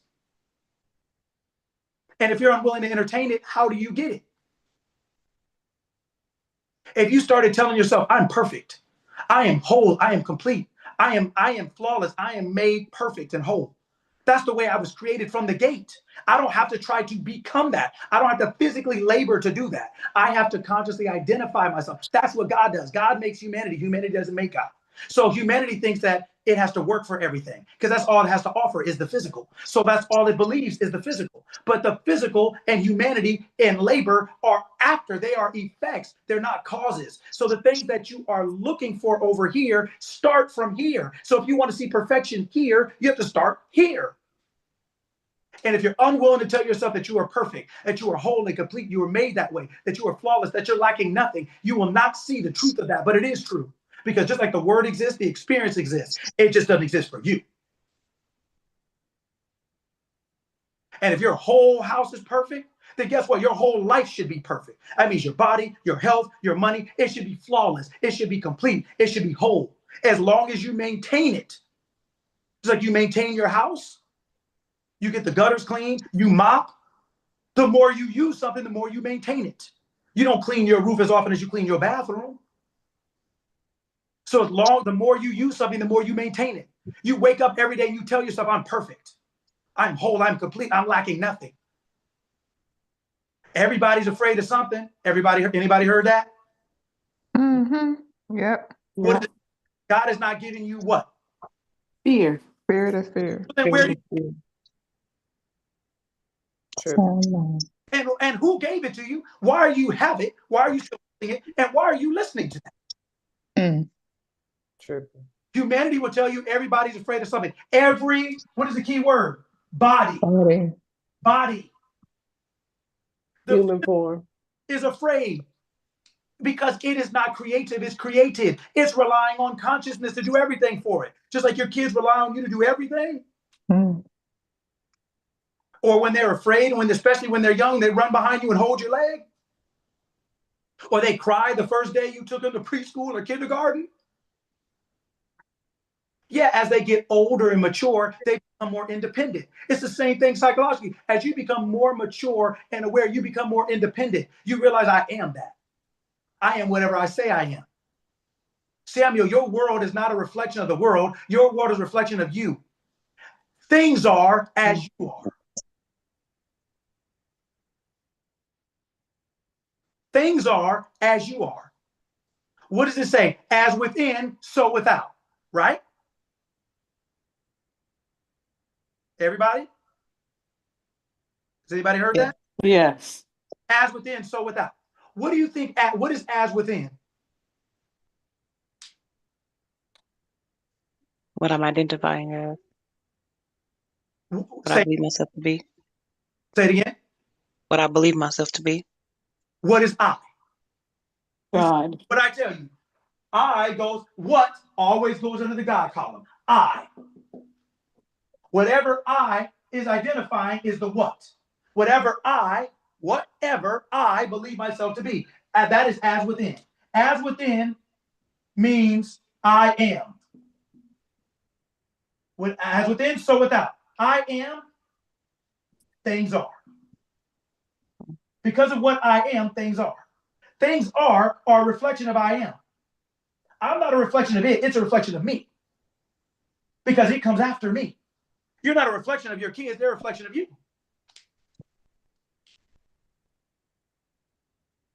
You came first. Everything starts within. If you're unwilling to entertain a new concept of yourself, you can't get a new reality because you are reality. If you look in the mirror, what does the mirror show you? Reflection. Image. If you look in the mirror shows you. But if you look in the mirror now, if you close your eyes, what do you see? Darkness. But what is the mirror showing you? Image. Reflection. Your reflection. So It's always showing you, even if you have your eyes closed. Right.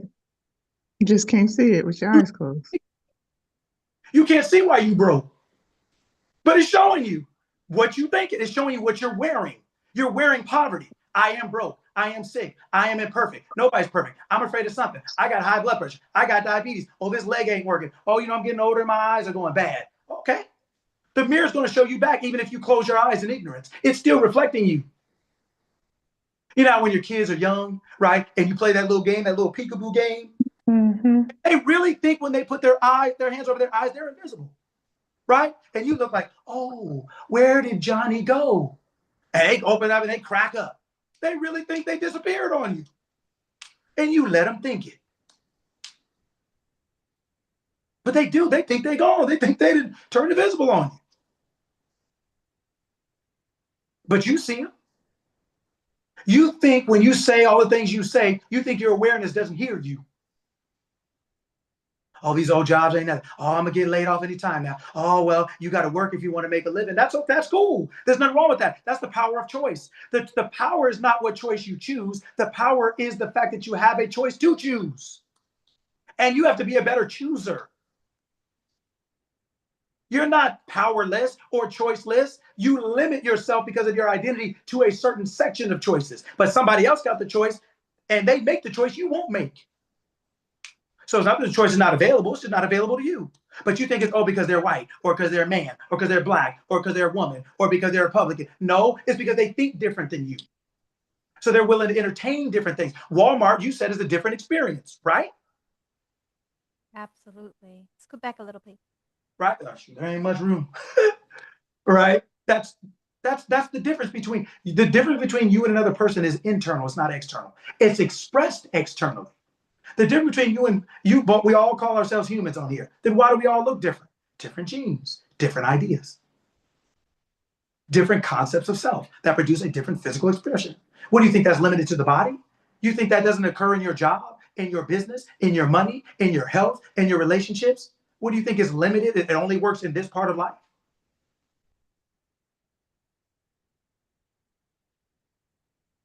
You are what you entertain. Why do you think you invited that friend over and not? Okay, so you invited that friend over. All right, now I want you to all think of somebody you wouldn't invite over.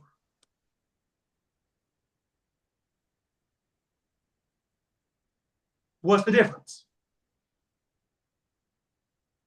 I don't want that person there. I don't want to be around that person. I don't want that person in my home. Why not? They're a human. I don't like that ninja. Yeah, I don't want. but they're a human. They're human just like you. Why not? Mm-mm. Well, what? Why not? Because I choose that. I choose not to invite that person. But you don't choose your thoughts like that. You tell yourself, oh, well, I've got to accept it. I got to go to work. Life be life. So then why don't you let that person in? Let them life all on your couch. Why do you let them in? How come? Why do you stop them, but you let all the thoughts in? Do you think, you think because you're human, you're only looking at the who. You're only looking at the body you let in. You're not looking at the what. You're not looking at the thoughts you let in. And you're entertaining thoughts just like you would entertain that person. And because you know you have to entertain that person and you don't like it, you wouldn't let them in your house. But you don't think that way about the way you think. You think like, I can let this person in and then give me all the excuses of why you're having a bad time. Because I got to go to work. I got bills. I got life. I got this. I got that. So, okay, well, you got bills and life and everything, but you still don't let that person in your house. You still would choose a better friend, wouldn't you? Yes. So then why don't you choose a better thought? What's stopping you from choosing a better thought? Nobody can stop you from thinking. You don't even have to get up off the toilet to think. You can choose a better thought on the toilet. You have to go all the way downstairs, put some clothes on to let the person you don't want in. And you can sit on the toilet and think a new thought, a better thought. You could do less work to think a better thought on the toilet than you would have to do to let somebody you don't want in there in your house. But you won't do it. Because we've been conditioned to think that everything requires physical work, and it doesn't, because all your physical work is a justification or a reflection of your thinking. Your work is not changing anything. Your work is only reinforcing your thought. It doesn't change that. It only reinforces it. Has anybody ever said, I knew this was going to happen? Yes. What did you base that on? When did you say that? After it happened. So when were you thinking it? Before it happened. The whole time. So what are you thinking the whole time? What are you thinking about your life? What are you thinking about your day? What are you thinking about your health? What do you think about your business? What do you think about your basketball? What do you think about your mother? What do you think about your father? What do you think about? What are you thinking about them? You keep thinking that they are something different than what you think. They're not. They are the physical representation of what you think. But the you think is a mind. You're not your mind. You're using your mind. Consciousness uses the mind. Just like you use your car. Consciousness uses the mind, and the mind uses the body. So your body is no different than your thought. The physical world is no different than what you're thinking. It is the physical expression of what you are thinking in here, of your internal dialogue. Would you say, I knew that was going to happen? Well, knowing is not physical, it's consciousness. Consciousness, producing a physical form. But humanity doesn't say, I knew it until it happened, till it physically showed up in the 5 sense world. But you knew it, expressing before the physical, I was aware. So then what are you aware of being? Are you aware of being successful in your business? Are you aware of having good health? Are you aware of, that's why I appreciate all of you guys asking questions or objecting or saying, explain it or prove it or whatever else it is. Because we're not here to just go along. We're not here to just accept things. You've already accepted too many things that have got you messed up. You think you're perfect is something you can't attain and you don't even know what it means. And you want perfect all the time. When you get your check, don't you look to see if it's perfect? I just make sure they pay me everything that I was owed to. So that is called what? Expectation? No, it's called what? Perfection. Perfection. That check better be what? Whole and complete, right? Yeah. It better be flawless, right? Yeah, I guess you can say that. Yeah. It better lack nothing. It better lack nothing. We look for perfection all the time. Come on, who has ever said here, oh man, that's perfect? Who's ever said that? Yes. Yeah, but I just think it's like we use that term like for everything. Like we don't use those terms correctly the way we're supposed to. Correct. That's why I showed you the word, to let you know I didn't make it up, to show you exactly what it means so that you actually have the right to apply that in your life. Because perfect means whole and complete, flawless, lacking nothing. That's what so why should that only be in your paycheck? Why is it limited to your paycheck? And when you get it, don't you look to see if it's perfect? What is another word for perfect in that context? You look to see if it's what? Complete. Complete, what's another word? Lacking nothing. No, what's another word? You look to see if it's what? All Whole right. thing. If it's what? All Right. there. Whole thing. All there. What does all there mean? You look to see what? Whole. Whole. If it's what? Complete. Perfect. If it's what? Right. What is another word for right? Correct. Correct.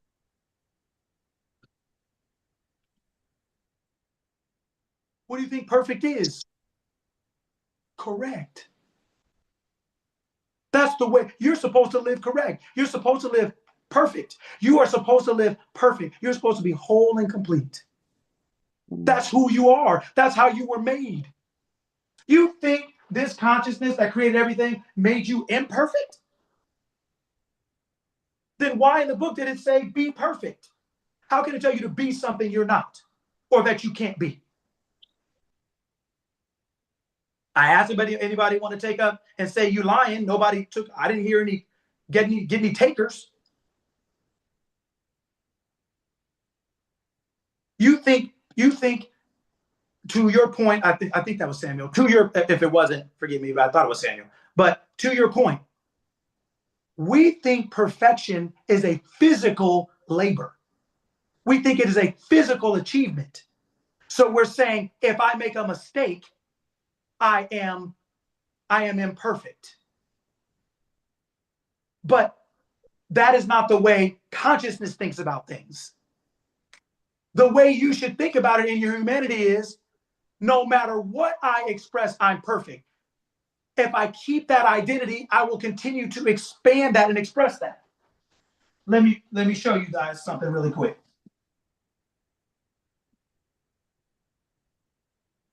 So you guys can see this really quick. This number right here. Can anybody see that number? Everybody see that number? Yes. What is that? 2. 2. You. Okay, what is this?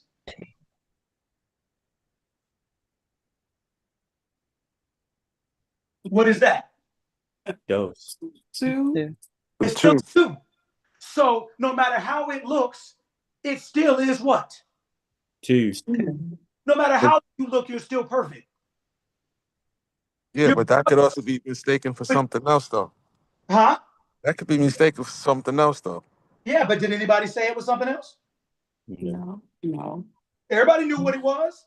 They just didn't compare it to what they thought was perfect, but the value is still the same.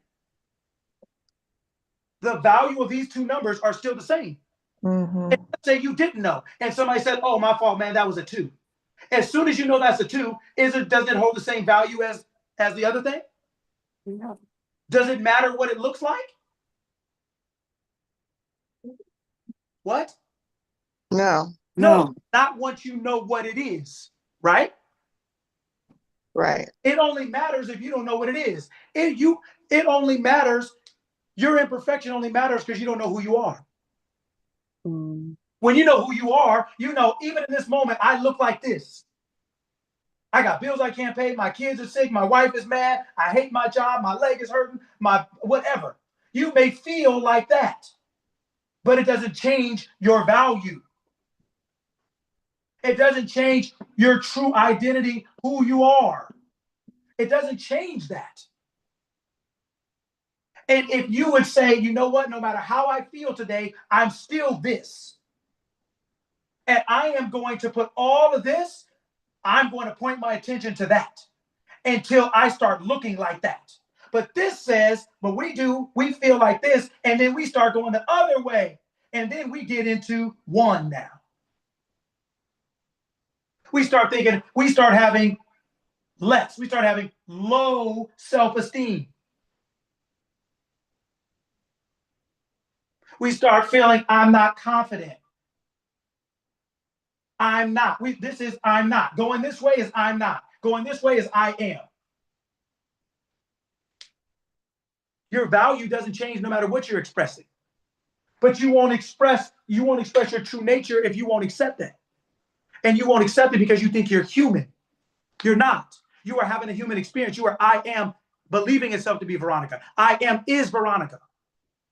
I am is Monique. I am is Samuel. And if you start identifying yourself as I am, you won't continue to look like that. You may start like that, but you will not stay that way. Your money may look like that, but it won't stay that way. You think I am? Do you think God is broke? What? Nope, not at all. Nope. So God is not broke. Let's do the is not. God is not what else? Sick. Okay, God is not what else? Depressed. God is not what else? Anybody say broke? Yep, broke, sick, depressed, Stressed out. anxious. Alone. Alone. What else? Alone. Alone. Struggling. So then, have you heard have all of you heard people use these terms and identify themselves with it? Yeah, daily. Daily. And then you wonder why you look like this. You haven't lost your value, but you don't look the same. But how do you think you're going to look if you're broke, sick, sad? What do you think you're going to look like? You think you're going to look like the person who's rich or happy or successful or peaceful? You haven't lost your value. But when you lose your identity, you think your concept of yourself, your value. What's another word for value? Self-esteem. Self-worth. Esteem. Thing. Self-esteem is your self-value. Your esteem is value. The value of something is esteem. So a self-esteem is your value. Well, when you think you're just Henry, what do you think you're going to think like? What do you think? Why do you think you would describe yourself as broke or sick or depressed or anxious or worried or stressed out? I am wouldn't describe itself as that. Not in true nature. Not when you know who you are. You wouldn't describe yourself as that. But when you do, you're describing this. But this is all based on you have done this to yourself. You've done this to yourself daily, like we said. This person over here talks to themselves every day. I am this. I am perfect. I am whole. I am complete. I am chosen. I am prioritized. I am loved. I am respected. I am revered. I'm the guest of honor everywhere I go. All the world means me well and treats me kindly. Everything I set my hand to prospers. I'm the head and not the tail. I'm on top and not the bottom. I'm an owner, not an ower. I'm a lender, not a borrower. That's your true value. Daily, that's how you should speak. Every day, my wealth and business increases. Every day, my wealth and my business booms. Money's always looking for me. Every day I wake up with more money than I went to bed with. That's opening the door to entertain something, to have an experience. You're getting to choose your company. The physical being you allow in your house is the same thing as the thought you allow in your mind. And you entertain both things, the physical person and the thought. So I have a question. When does that become delusion? If everything physical starts with an idea, then you can call the thought delusional as long as you call the effect delusional. Are you willing to call the car you own delusional? No, because it's in a physical form. I can see it. I can use it. Like, so no. But that was only after what? You said it. No, after you said it, but you said it after what? Saying Like to an idea yourself. that You thought about it. After you thought about it. After you thought it. Everything comes from an idea. There's no exceptions. So the car that you think is so real, how could it be more real than the idea that produced it? Did the car produce itself? No. So then how do you anything in physical reality produces itself? Thought. What? How does any physical reality produce itself? You hold the thought. But how does anything in physical reality produce itself? Oh, it doesn't produce itself. It doesn't. So then how is the car reality, but the thought that produced it delusional? Oh. That'd be like saying you're delusional, but your kids are real. If you were here first, if the idea didn't a car have to be manufactured? Right. Yeah. Didn't you have to have workers putting it together? Right. Didn't you have to have a building? Didn't you have Absolutely. insurance, a business license? How are all of those things it takes to produce that car less real than the thing that it produced? And the thought is what made all of those things happen, right? Mm-hmm. Wasn't the thought first? Yes. So when we have Thought and belief in the thought. Thank you. Belief in the thought. Yes, the thought, and do you believe in it? You have a friend, are you gonna let him in? You have a thought, are you going to identify yourself with it? Are you going to let it in? The physical world is not real. So it's not delusional No. until it's you not. stop believing. If you don't believe it, Correct. you just got to Your keep lack saying of it. belief is delusional. Yeah. Why? Correct. Your lack of belief is delusional. Why? Yeah. Why is that true? This is against your desires. This is against what you want. Okay. What else? Why? Your lack of belief is delusional. Why? Because you believe that you don't believe. Okay. Hmm. Okay. That is true. But even more, why? You What? think it's believe in. not possible. Say it again. You think it's not possible. Who is you? I am. No, it ain't. No, It's me. It's my thought. right, but it ain't I am. Right. But it's not. In Right. its true form, that's not true, right? Correct. But something else is the only way that could be true, correct? Correct. So Yeah. the illusion is the belief that you're not I am. Hmm. That's where your fall from the Garden of Eden comes. Yeah. The lack. All comes. Mm-hmm. And where did Adam and Eve work? In the garden. What? In the garden. Garden. Were they getting paid? Oh no. No. No.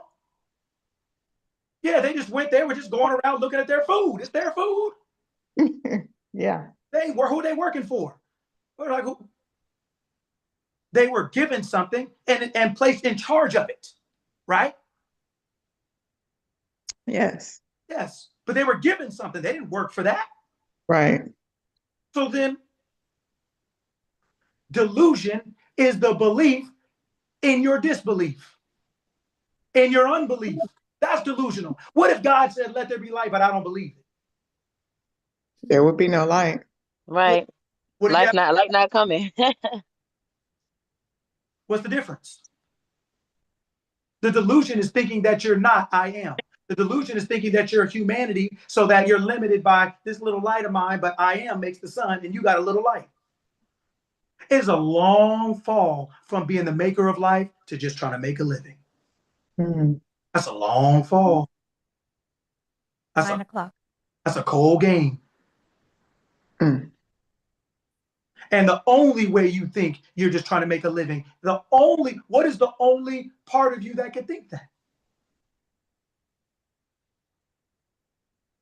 What is The human part, the human part? the conditioned part. The conditioned part. Mm-hmm. But what are you conditioned by? That's what you have to pick. You have to condition yourself to remember your I am, not to keep thinking you're that. Wow. That's why what you're telling yourself every minute is conditioning you. You just don't know it. I got to work for money. I got to work hard. I got to struggle. I got to do this. I got to do that. You have to do anything you tell yourself you have to do. When you start telling yourself something different, you'll see something different. Everything you see is because of what you're telling yourself. Why do we think over here is reality and over here is positive thinking? Over here is realistic. Over here is delusional. Why is all of God's stuff delusional? And God made everything. When did humanity, you know, the kids try to talk to you sometimes, like your children try to talk to you like they paid the bills? Well, we were watching something yesterday, and the guy said, why is this room so dirty? And he said, well, if it's my room, don't I get to decide how it looks? Yeah, if it's your room, but this ain't your room. You just renting through your behavior. And if your behavior ain't right, you'll be on the couch. If you can't maintain what I gave you, you're renting. This ain't your, do you pay the bill? Is the mortgage in your name lately? Did I miss it? This is not your room. You're renting this through your behavior. You're not the name you have. That's just the name of your body. That's the name of your human experience. That is your brand. But you're the owner of the brand. I am is the owner of the brand called Sean. I am is the owner of the brand called Latoya. I am is the owner of the brand. So how are you gonna blame the brand for failing, but the owner is right?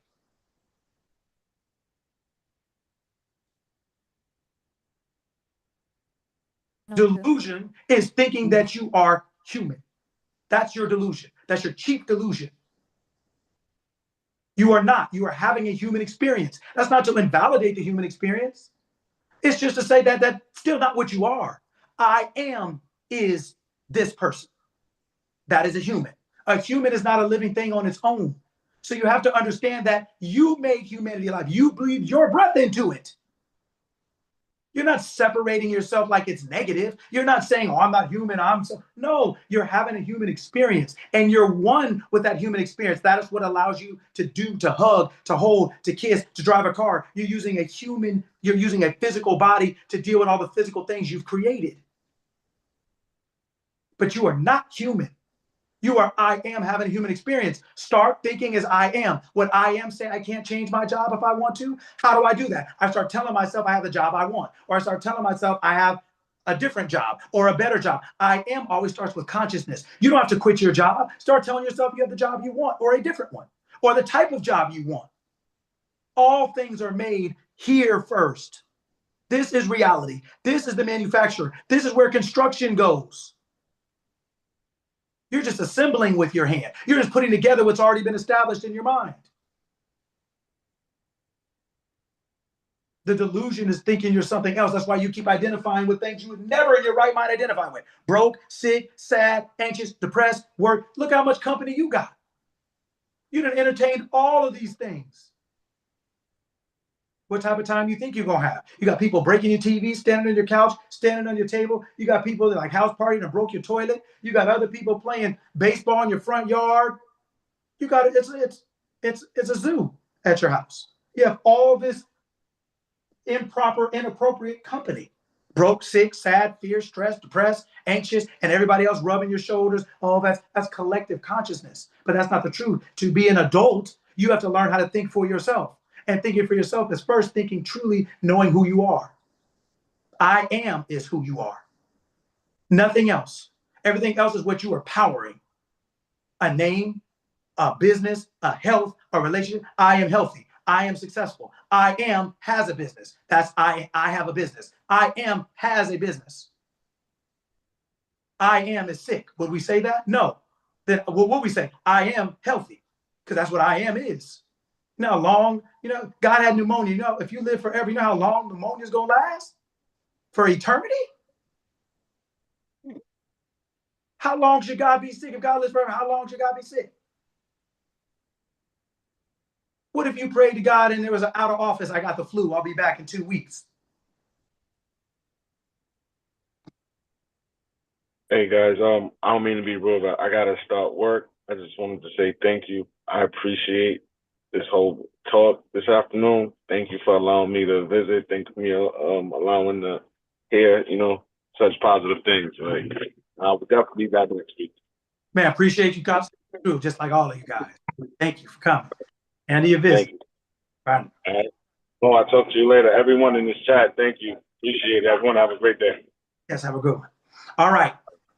6 after, so I know everybody's got to go, and I'll keep running my mouth. So any questions, comments, or anything before I let you all go? Coach, Thank thank you. Thank you. Thank you so much. Thank you also to Coach Vera for the invite. Thank you so much. This is exactly the boost that I needed on my my amazing morning. I am creative. I am thoughtful. I am grateful. Thank you all so much. Go. There you go.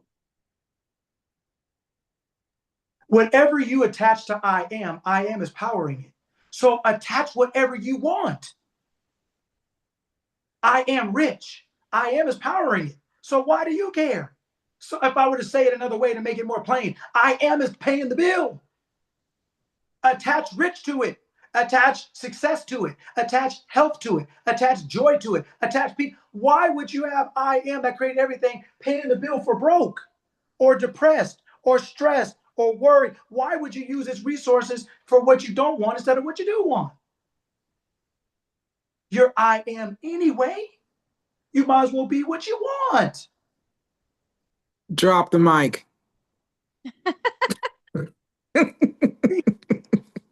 Well, honestly, I think when you first start that journey, when you first start realizing and becoming aware of there's an option, there's a different way to see it and think it, yeah, it may feel weird and it may feel like not comfortable, it may feel imposter, right? All those things.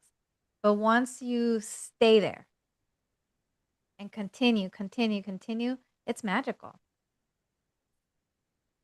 See, It's magical. I love conversation between all of us. I love that. That's why I want you here. I want you to talk. I want you to say something. I want you to say, I don't agree, or I don't understand, or help me understand. We love it. I He loves it. because I live this. I don't have no outfit on that I'm gonna take on and I'm gonna go out and be Nino Brown in 2 hours.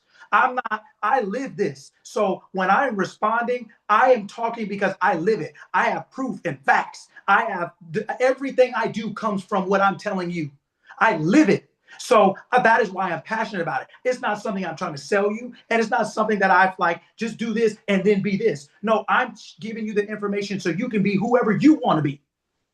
I'm telling you that whoever you want to be comes from this. And if you learn how to choose from I am, then that means you have access to everything. I am owns everything. What does it say? The earth is the Lord's and the fullness thereof. You have access to everything at your disposal. That's what I want you to be aware of that. So you'll pick the things you want and you'll start identifying yourself as what you desire to be. I am now this. I'm this now. Yes, question. So who were you before you transitioned to where you are now? Like, you know what I'm saying? Before you got that mindset, who were you then that made you transfer into or transition to who you are now? And how do you maintain that? I'm going to use this when life is lifing, Yes. When circumstances is happening, because it's real. We're living in this world, even though we're not of the world. Yes. So to make it short, I believed I was genuinely a pretty good person. I didn't rob nobody, kill nobody. I was generally a good person, college educated, played professional basketball overseas, did a lot of different things, whatever. But I believe like I was raised well, but I still felt like I'm a good person, but I still felt like I wasn't winning. I felt like, why are other people's life better than mine? And not in comparison, but what makes this person rich? What makes this person poor? What makes this? I was trying to figure out, do I need to be something different? What is it? I didn't know what it was, but I felt like I either didn't know enough or I didn't know how to use what I had. So I went on a journey of trying to figure out, like, what is this? How does this work? Who is this? Who am I? Whatever else it is. And that's why I say, when you start identifying, I was like, look, I don't know what the answers are, but I just want the answers. And what does it say? Knock, and the door will be open. Seek, and you shall find, right? And all the other stuff. So as I started trying to find answers to make a better way for myself, I got led into certain information. I started learning different languages, things that just naturally fell into place as a result of me perceiving myself to be something different from my desire. I want to be this. I'm choosing to be this. I didn't know how to do it then like I did now, but I just started looking for different things. As a result, living it, like you said, because this is a lifestyle. It's a style of living. It means every day I live this way in everything, paying bills, raising a child, all the different things. I live this way. So as I was learning the information and started applying it, like anything, like riding a bike, you get on, you fall, right? You wobble, you're trying to figure it, kind of like Veronica said, you're kind of trying to figure it out. But as it's like learning a new language, as you start to study these things, you start to realize, you start to see it. It starts to make sense. When you first learn a language, you're like, well, why is it this way versus that way? Well, you try to compare it to what you already know, but you can't really. It's different. It's a different way of seeing things. It's a different way of saying things. And the more you engage with it, the more you apply it when you have a bill that you can't pay. You say, you know what? I feel like I'll never pay it. And you say, you know what? But in this moment, I must tell myself something different. Why not? What do I got to lose? I'm going to tell myself this bill is paid. This bill is paid. And every time I think about it, I'll say this bill is paid. This bill is paid. And somehow, some way, it got paid. Somebody, sent me $50 or I found $20 on the street. I started to be able to put the piece of the puzzle together, like this thought led to this thing. When I started thinking this thing, I didn't have that or didn't know that was even available. But I started being able to, almost like kids, you start attaching your actions and your consequences. When you're young, you can't really spin them together. You're just thinking, I did something, and then your parents are mad. You're like, right? You start attaching your actions to your consequences, my thoughts to my outcomes. And the more I started doing that, the more I realized, like, oh, this is really how it works. Oh, this is really what this word means. Or, oh, this. So I started getting led to the truth that I was looking for. And we can never get the physical expression we want until we're willing to embody the idea of that thing, to assume that we are that thing, because your evidence never precedes, it always follows. It never comes before, it always comes after, right? The thing the world sees never comes before the idea, it only comes after. So I started just practicing. What does it say? Be a doer of the word, not a hearer only. So I started doing it. And then to be a doer of the word, not a hearer only. And so I did it, and I learned, like, oh, now I know what I was thinking. That's what that reflected. I started being able to do that. So anyway, long story short, that is why I respond to you all and interact with you all, because I am telling you things that I wish I had known. I'm not saying I'm the only person who knows these things. I show everybody where I get it from. The people who've been on here a while, I send them books and tapes and of all kind of other people. It's not just me, right? That's not what this is about. But I tell you things in the best way I have found it, learned it, know it, so that you can understand it in your own way and take it and apply it. So to your point, when you understand who you are, you understand what life is. Life is nothing but the physical reflection of your internal dialogue. It is not, the mirror doesn't tell you what to wear, doesn't argue with you, and doesn't change your outfit. It only reflects what you put on. And when you tell yourself you're something, that's like putting on something. But a lot of times, like young, immature people, we say things, we're like little kids, we say things, we do things, and we're not aware of the consequence. We say things, we identify with things, and we're not aware of the consequence. And then when the consequence comes, we say, well, I didn't want that. Well, I didn't think that. Well, I didn't like that. It's like, yeah, but this is the outcome of what you're thinking, what you're believing to be true, right? You look in the mirror like, oh, I didn't like this outfit as much as I thought. The mirror's not punishing you, it's just reflecting you. But in our ignorance, we think it's a punishment. We think life is happening to us. We don't really realize it's happening through us. It is being physically projected. What we call life is the physical reflection of the projection, meaning of our internal dialogue. What we think is true, who we identify ourselves all those things are internal. And then as within, so without. It's being pushed out.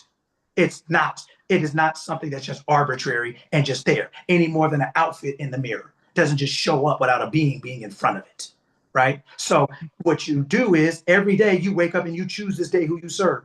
You choose which set of thoughts you are going to serve, be a servant of, and serve, like cook, deliver, and be a servant of, eat.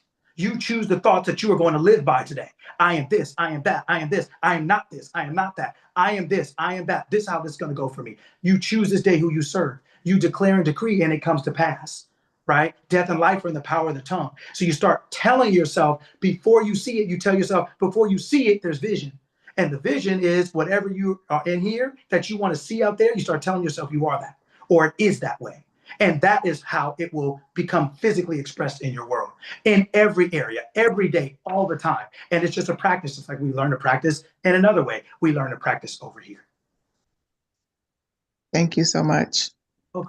I love that. I'm going to say this and then I'll mute myself. I love that you said you went on a journey, asking, seeking, and knocking.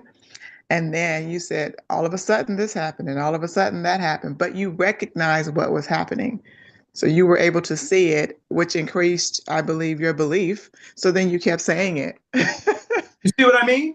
So when we say I'm sick, that may not have been our idea, but we heard somebody say it. So then we adopted it or adapted it. And then our actions reinforced it. Then when it came back to the thought, it made us think it even more.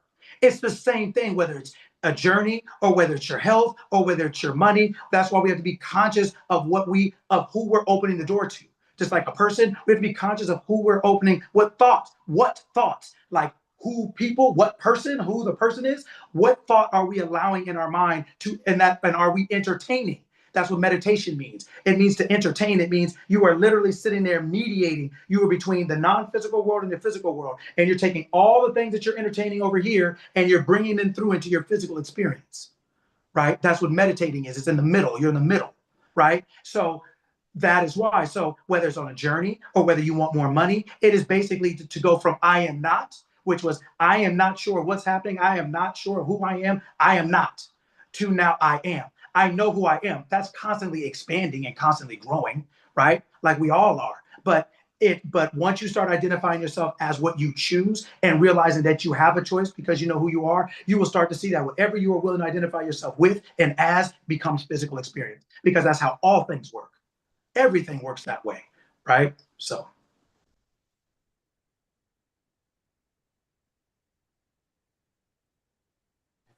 Coach, continue to eat your veggies and your fruits, and we'll see you next week. Thank you for the love this week. It definitely helped. It's definitely inspiring. Gavin has been hyped next to me. I had to tell him to be quiet multiple times because he is so hyped next to me. Everything that you're saying resonates with the 16-year-old. So thank you for the love. Thank you again, everybody. I appreciate the space. Thank you. Wonderful. Awesome. Well, it's 9:18 and you have appointments, so gotta All keep you on right. your toes. Thank you everyone for showing up. Appreciate you, Coach Lucky. Appreciate you. Who is that? Oh, Gavin. Kyrie. Oh, Kyrie. Oh, yeah.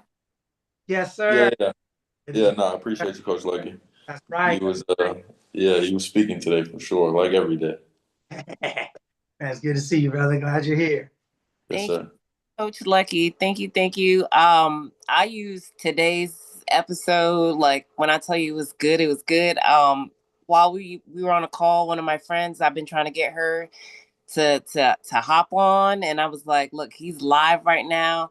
If you could just go and watch the video on YouTube, go all the way back to the beginning and just watch it. So like that's what she's doing right now. Thank you so much, Coach Lucky. Welcome. My pleasure. Thank you guys. Yes, so if you guys want to catch the replay, it's already going to be on YouTube. I've been streaming it, so that way it's available as soon as we're done. And yeah, just check the live part. If you guys want to get the actual notifications, you can go to the website and subscribe. www.themental.academy.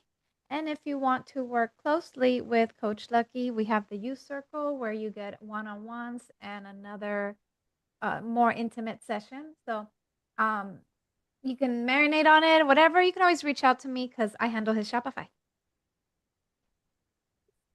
Well, wonderful. Happy Saturday, everyone. Thank you all for coming. Have a wonderful week. Remember who you are. Be a doer of the word. We practice. Go out and play. Just see. Try it with little things. Tell yourself today you're going to see something you normally wouldn't see. A yellow car or a hot dog on the sidewalk. Start telling yourself little things and see it. Try it. Test it. Prove it. And you'll see. And once you do, you'll be like me. Nobody will be able to tell you anything. It's not because you're arguing. It's not because you're debating. It's just because you have experience. You know that you know that you know. Right? To be able, you know how this works. It's like once you know 2 + 2 is 4, it doesn't matter. Everybody else's stuff is just opinion because it's not fact. It's that fact. Once you apply this, just do it with little things and start to see. You know what? I'm always healthy, or I always have more than enough, or this bill is paid. Start trying it with just things and see. Prove to yourself, and you'll see that the law will prove itself true. It is the same. It's the same consciousness that made gravity. It's the same consciousness that makes thermodynamics. It's the same consciousness that does everything. Right? It has laws in place in every area so that everything stays decent and in order. It works every day, all the time, and everything. And once you see it, you can't unsee it. Right? Right. So it's wonderful. All right. Happy Saturday. Thank you all for coming. And I'll see you all next week. I try to get on like 10 minutes before, just in case there's any questions or anything like that, or anybody wants to share some good news. Because at 7 we start, or 10 o'clock most of your time, we start firing. I don't believe in starting late. I believe in starting on time. So, but so I try to get there a couple minutes early for you guys to be able to come and ask questions or tell me something wonderful about your week or whatever. So just a heads up about that too. And that's it. So happy Saturday, everyone, and we'll see you next week. Thank you.